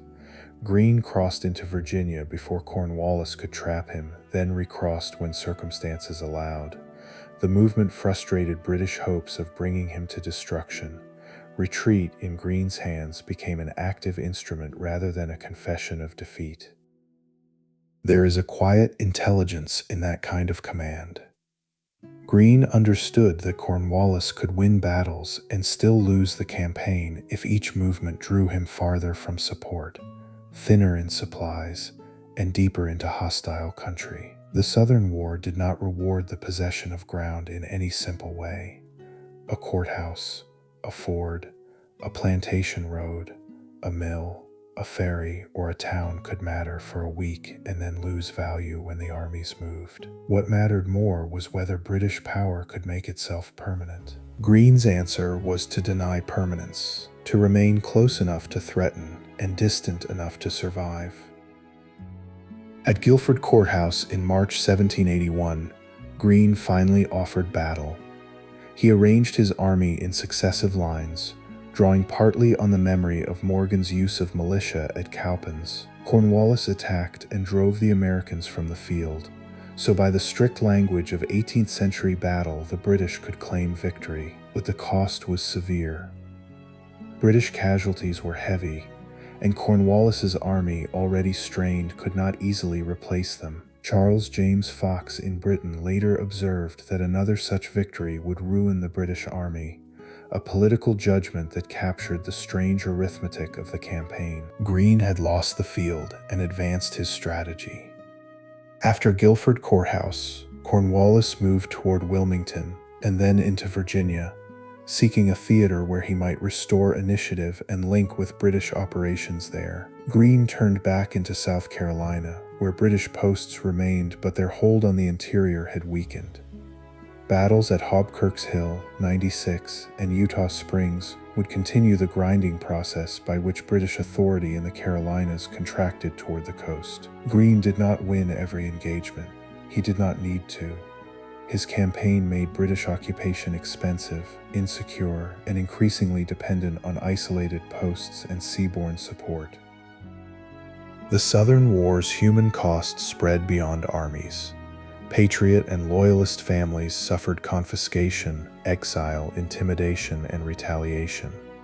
Enslaved people took chances that could lead toward freedom, re-enslavement, disease, or removal with British forces. Women managed plantations, farms, shops, and households while armies moved through, requisitioned supplies, and judged loyalties. Churches, kin networks, and county courts carried memories of the conflict long after formal peace. In some districts, the Revolution was remembered less as a war of declarations than as a time when neighbors watched one another's choices and stored up grievances. By 1781, the British Southern strategy had not failed in every visible way. Savannah and Charleston remained in British hands, and British forces could still move along the coast. Yet the larger hope had weakened. Loyalists had not restored royal government across the interior in the stable form ministers desired. Patriot militia and continental detachments kept reappearing. Greene's army remained alive. Cornwallis had been drawn away from the Carolinas toward Virginia, carrying with him an army that had won battles without securing the region it had fought through. The South had not delivered the rebellion back to the Empire. It had worn down the last major British attempt to rebuild obedience from within. The long war in the South therefore changed the Revolution by revealing its depth and its fractures at the same time. It showed that the American cause could survive the loss of major cities, the destruction of armies, and the violence of civil conflict. It also showed that independence meant different things to different people, and that the language of liberty could stand beside slavery, land hunger, loyalist suffering, and indigenous dispossession. Cornwallis's movement into Virginia would lead toward the final convergence at Yorktown, but that ending was prepared by the hard, unsettled years in Georgia and the Carolinas. The road to Yorktown did not run only through French fleets and Washington's command. It also ran through Savannah, Charleston, Camden, Kings Mountain, Cowpens, Guilford Courthouse, and the worn southern roads where victory and exhaustion became difficult to tell apart. Chapter 12: Yorktown, Peace, and the Unfinished Nation. Independence was not secured by a single battle, though later memory often looks for one clean place to let the war come to rest. Yorktown mattered because so many separate lines of endurance finally met there. Washington's preserved army, Greene's wearing Southern campaign, French money and discipline, British overextension, naval timing in the Chesapeake, and the slow failure of the hope that royal authority could be rebuilt across the American interior. Cornwallis had not come to Virginia because he was defeated in every ordinary sense. He had moved there after hard campaigning in the Carolinas, seeking a theater where British power might be joined more usefully to the sea, to raids against American supplies, and to operations that could unsettle the rebellion from another direction.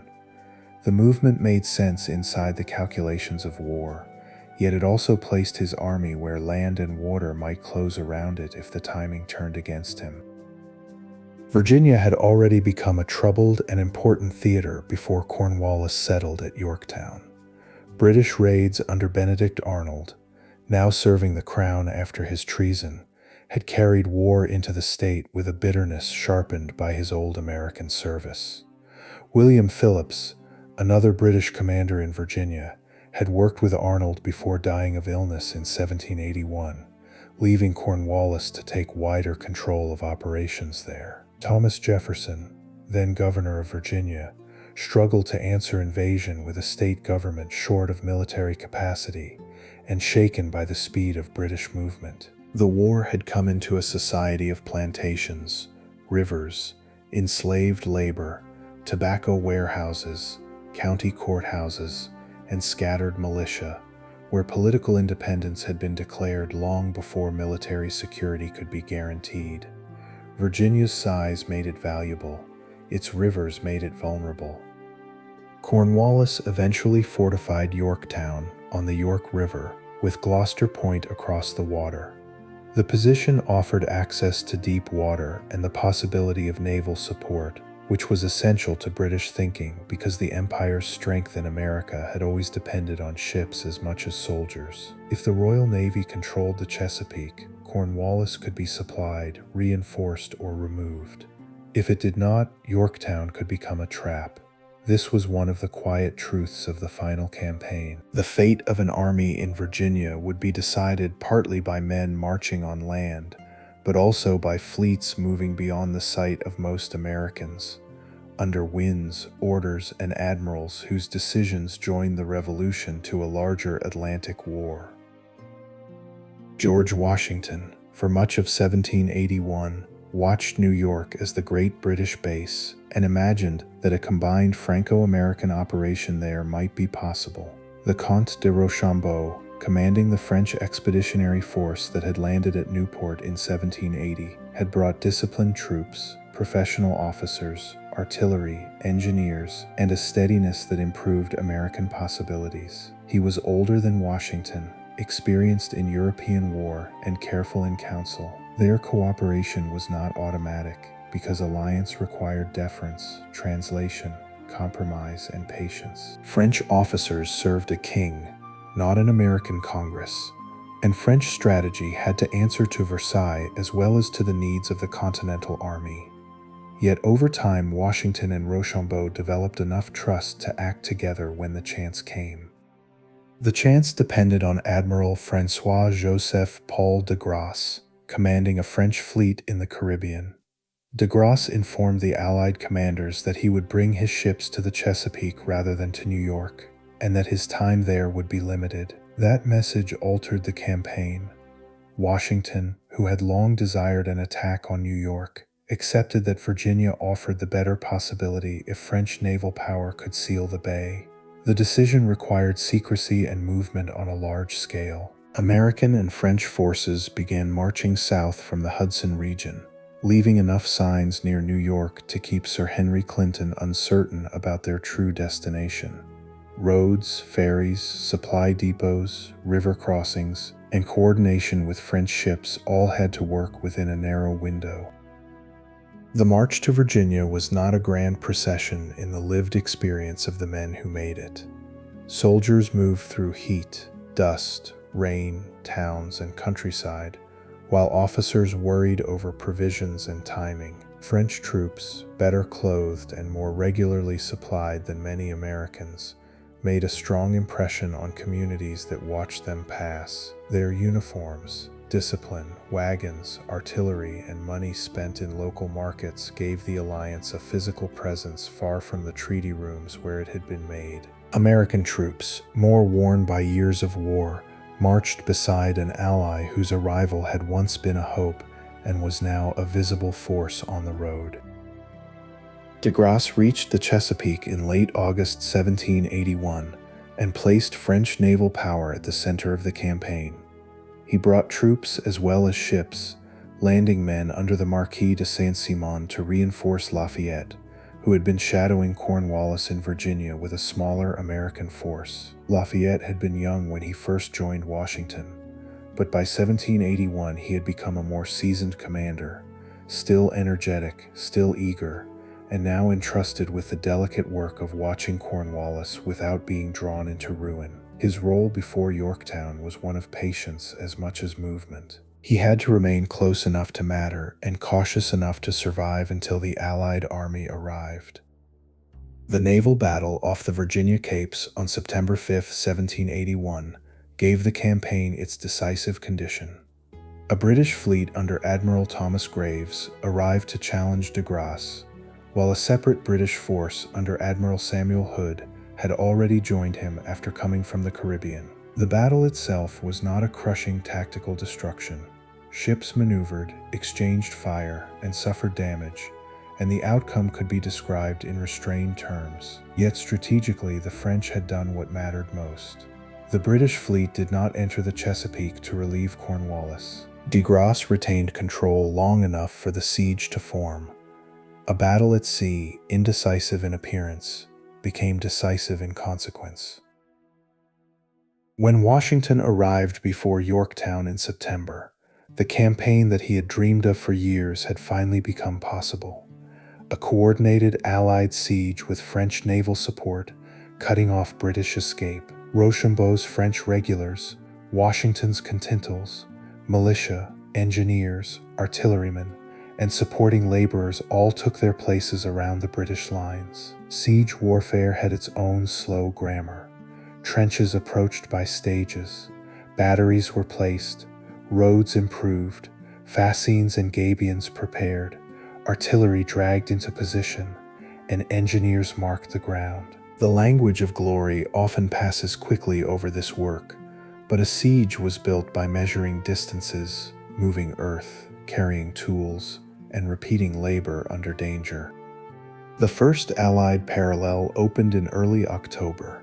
Men dug through the night to create a trench line close enough for artillery to begin systematic pressure on British defenses. French engineers and artillery officers brought experience that mattered greatly, and American troops worked within a method older than the Revolution itself. Cannon and mortars began to reduce British positions, damaging defenses, ships, and the town. The prose of military reports can make such bombardment sound mechanical, and for a sleep history it is best held at the level of consequence rather than impact. The important fact is that Cornwallis's space narrowed day by day, while his hope of relief depended on forces outside the lines. Two British redoubts, known as Redoubt No. 9 and Redoubt No. 10, had to be taken to complete the second parallel and bring the Allied artillery closer. On the night of October 14, French troops attacked Redoubt No. 9, while American light infantry under Alexander Hamilton led the assault on Redoubt No. 10. Hamilton, who had long served on Washington's staff and desired field command, received the chance with an eagerness that belonged to his restless temperament. The attack succeeded, and the Allied siege tightened. The physical fighting need not be dwelt on. Its result was enough. The British outer works had been pierced, and the artillery could move nearer. Cornwallis attempted one last movement across the York River toward Gloucester, hoping perhaps to break out through the position opposite Yorktown. A storm disrupted the effort, scattering boats and making the crossing impossible to complete. Weather had intervened at other moments in the war, sometimes saving armies, sometimes delaying them, sometimes making plans dissolve into mud, water, or wind.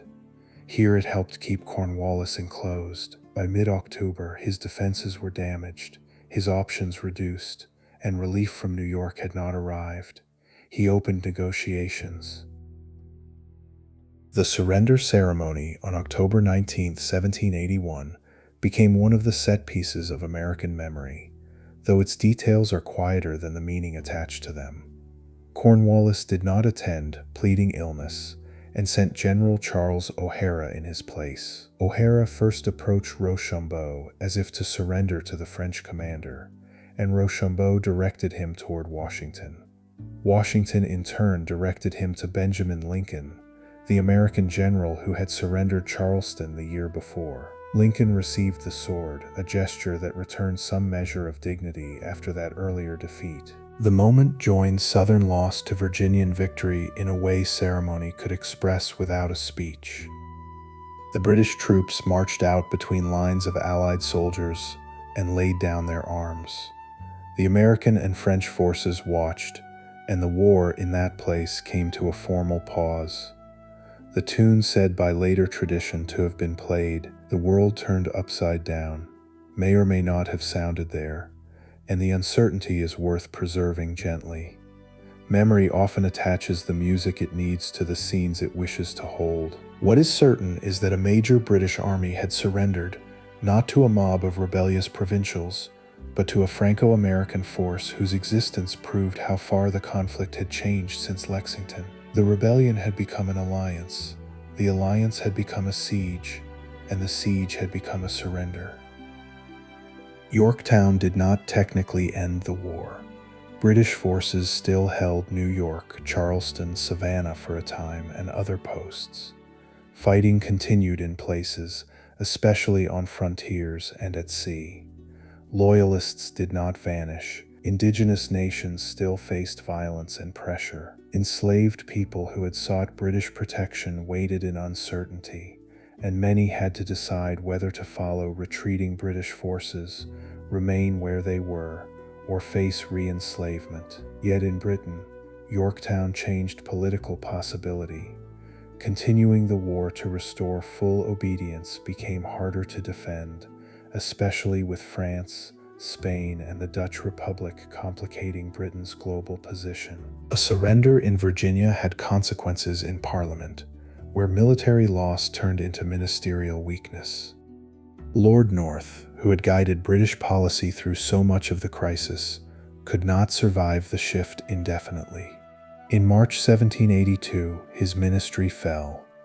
This did not mean that every British politician had embraced American independence as a moral truth. It meant that the cost of recovering the colonies had come to seem greater than the value of the attempt, at least under the circumstances Britain faced. There is a certain plainness in that conclusion. Empires do not always relinquish claims because they are persuaded by argument. Sometimes they do so because armies surrender, creditors press, fleets are needed elsewhere, and the political arithmetic of continuing has changed. Peace negotiations began in Paris, where Benjamin Franklin, John Jay, and John Adams represented the United States, with Henry Lawrence later joining. Franklin brought experience, patience, and a reputation in France that still mattered. Jay brought suspicion of French and Spanish designs, especially concerning Western boundaries and navigation. Adams brought intensity, legal intelligence, and a fierce concern for American interests. The American negotiators were instructed to consult with France, but they came to believe that separate negotiation with Britain might secure better terms. This choice carried risk and a measure of diplomatic disobedience, yet it also reflected the complexity of alliance. Friends in war did not have identical aims in peace. France wanted American independence, but also had its own balance to consider. Spain, allied with France against Britain, wanted Gibraltar and had concerns about American expansion toward the Mississippi. The United States wanted recognition, territory, fishing rights, and as much freedom as it could obtain in the settlement. Britain, seeking to separate American interests from those of France and Spain, proved willing to grant generous boundaries. The preliminary articles signed in 1782 and the final Treaty of Paris in 1783 recognized the independence of the United States and drew its western boundary to the Mississippi River. On paper, the new republic became immense. That paper settlement contained silences as important as its declarations. Indigenous nations whose lands lay within the boundaries were not parties to the treaty. Their territories were discussed and transferred in diplomatic language without their consent, as if British claims could simply pass into American hands. For Native peoples, American independence often meant a more aggressive settler neighbor, no longer restrained even imperfectly by imperial officials who had sometimes tried to slow Western expansion. The Revolution's victory opened Western ambition rather than closing conflict. A line on a treaty map could be celebrated in Philadelphia and feared in towns along the Ohio, the Great Lakes, and beyond the mountains. Loyalists also faced a difficult peace. Tens of thousands had remained attached to Britain for reasons that ranged from conviction to caution, office holding, family ties, religious affiliation, fear of disorder, or distrust of patriot committees. Some had fought in loyalist units, some had sheltered within British lines, some had tried to remain neutral and found neutrality impossible. The Treaty of Paris recommended that Congress urge the states to restore confiscated property and treat loyalists leniently, but Congress, under the Articles of Confederation, could not compel the states to comply. Many loyalists left for Canada, Britain, the Caribbean, or elsewhere in the Empire, carrying with them a memory of the Revolution not as liberation, but as loss. For enslaved people, the peace was even more uncertain. Thousands had fled to British lines during the war, responding to proclamations and opportunities that promised freedom in exchange for leaving rebel masters. At the British evacuation of New York in 1783, Black Loyalists were recorded in the Book of Negroes, a register that listed many who departed under British protection for Nova Scotia and other destinations. Some found freedom, though often under harsh conditions and new forms of hardship. Others were returned to slavery, abandoned, or caught in disputes between American claims of property and British claims of honor. The Revolution had spoken of natural rights, but its peace did not bring general emancipation. In much of the new United States, slavery remained not a contradiction hidden at the edges, but a central institution of law, labor, and wealth. The Articles of Confederation gave the United States a national frame during and after the war, but it was a weak one by design and circumstance.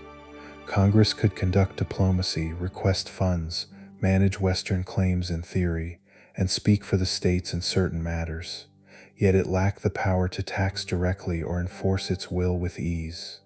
The war had been fought through requisitions, loans, paper money, state cooperation, foreign aid, and repeated improvisation. Peace did not make those financial problems disappear. Soldiers held pay certificates. Creditors waited. States guarded their authority. The very fear of centralized power that had helped drive resistance to Britain made it difficult to create a national government strong enough to meet the obligations independence had produced. Washington saw the danger in the army before the peace was formally complete. At Newburgh in 1783, officers frustrated by unpaid wages and uncertain promises circulated addresses that hinted at pressure on Congress. The moment could have moved toward military intervention in civil authority, a possibility Washington treated with grave seriousness. He met his officers, appealed to their honor and patience, and helped defuse the crisis. The episode is often remembered for his personal dignity. but its larger meaning lies in the fragile boundary between republican government and military grievance. A revolution fought against arbitrary power had to prove that its own army would not become a power above civil law. When Washington resigned his commission at Annapolis in December 1783, he performed one of the Revolution's most important acts of restraint. He returned authority to Congress and retired, at least for the moment, to Mount Vernon. The gesture carried meaning because the age knew examples of victorious commanders who did not easily lay power down. Washington's resignation did not solve the Confederation's weaknesses, nor did it settle the country's divisions, but it gave the new republic a precedent of military subordination to civilian authority. In a political culture anxious about standing armies and executive power, that mattered greatly. The evacuation of British troops from New York in November 1783 gave the war one of its final visible transitions. The city had been under British occupation since 1776, a place of military command, loyalist refuge, prison ships, disrupted households, and complicated survival. As British forces departed, American troops entered, and Washington returned to the city from which he had once retreated in near disaster. The movement did not erase 7 years of occupation or the suffering held in its memory. It marked the transfer of power from imperial garrison to independent state, from a war that had begun without independence to a peace that required Americans to govern what they had claimed. Yet the 13 states did not become a nation in the full later sense merely because Britain recognized their independence. They were bound by treaty, memory, debt, and danger, but they remained jealous of local authority and divided by interest. New England merchants, Southern planters, Western settlers, urban artisans, creditors, debtors, free black communities, enslaved laborers, native nations, and loyalist exiles all lived with different consequences of the same war. The Confederation Congress could speak of the United States, and on foreign maps the country could be colored as one space, but the practical work of nationhood remained incomplete. Independence had answered who would not govern the states. It had not fully answered how the states would govern together. The Revolution's promise, therefore, rested beside its limits from the beginning. It created a republic where monarchy had ruled, widened the language of rights, and gave ordinary political argument a new field in which to move. It also left slavery alive, pushed westward pressure onto indigenous lands, treated many women's political labor as informal, and sent loyalists into exile or uneasy reintegration. These facts do not cancel the Revolution's achievement, and they do not sit outside it. They belong to the same history. A calm chronicle has to hold both the reality of independence and the narrowness of its first distribution. Over time, the Revolution would be remembered in anniversaries, paintings, school books, monuments, preserved letters, family stories, and political speeches. Lexington, the Declaration, Valley Forge, Saratoga, Yorktown, and Washington's resignation would become part of a national inheritance. Memory would smooth some edges and sharpen others. It would lift certain figures into marble and leave many others in footnotes, pension files, runaway notices, tribal records, account books, and local recollection. The historian's work is not to strip away meaning, but to let the meaning rest on the fuller ground beneath it. The American Revolution really happened through famous documents and obscure labor, through public ideals and private calculations, through battlefield luck and administrative strain, through courage, fear, compromise, and endurance. After the treaty, ships still moved through the Atlantic with news, goods, refugees, soldiers, and debts.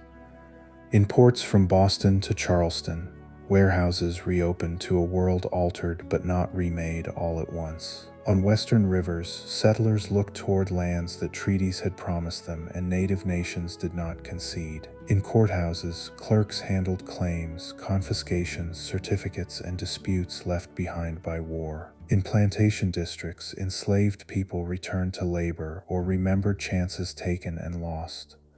while others carried hard-won freedom into colder provinces under British protection. The revolution had ended as a war between Britain and the United States. It continued as a set of consequences in the lives of people who had not all been granted the same victory. The paper of the peace settlement endured in archives and copies, its ink giving formal shape to years of marching, bargaining, hunger, calculation, and loss. Boundaries ran westward on maps, neat and confident, while the ground itself remained crossed by older paths, villages, fields, rivers, and claims that no treaty room had truly settled. The army dispersed, the officers went home or sought new places. Congress remained, weaker than the task before it. Washington returned to Mount Vernon, where plantation accounts, correspondence, visitors, and the labor of enslaved people waited beneath the public image of retirement. Years would pass before the Constitution replaced the Articles, before the new government found a firmer structure, before the Revolution's language was taken up by people it had not fully included. But the long movement from empire to nation had crossed its first great distance. 13 colonies, never as united at the beginning as memory sometimes makes them, had learned under pressure to act together long enough to survive. Their unity had been improvised through committees, congresses, armies, loans, alliances, and common danger. It was imperfect, strained, and incomplete, yet it had become real enough for Britain to recognize and for the world to name. Beyond the formal ending, the quieter materials of the revolution remained. Muster rolls, tax lists, discharged muskets, folded commissions, family letters, ferry records, pension petitions, treaty copies, and worn roads held traces of the years when authority changed hands. Fields were planted again where armies had passed. Harbors received ships under new flags. Snow and rain moved over old camps without regard for what had been decided there. Along the rivers and coast roads, ordinary life resumed its patient claims, carrying the new country forward, not as a finished answer, but as a set of obligations written into paper, memory, boundary stone, and soil. The journey is complete. Rest well.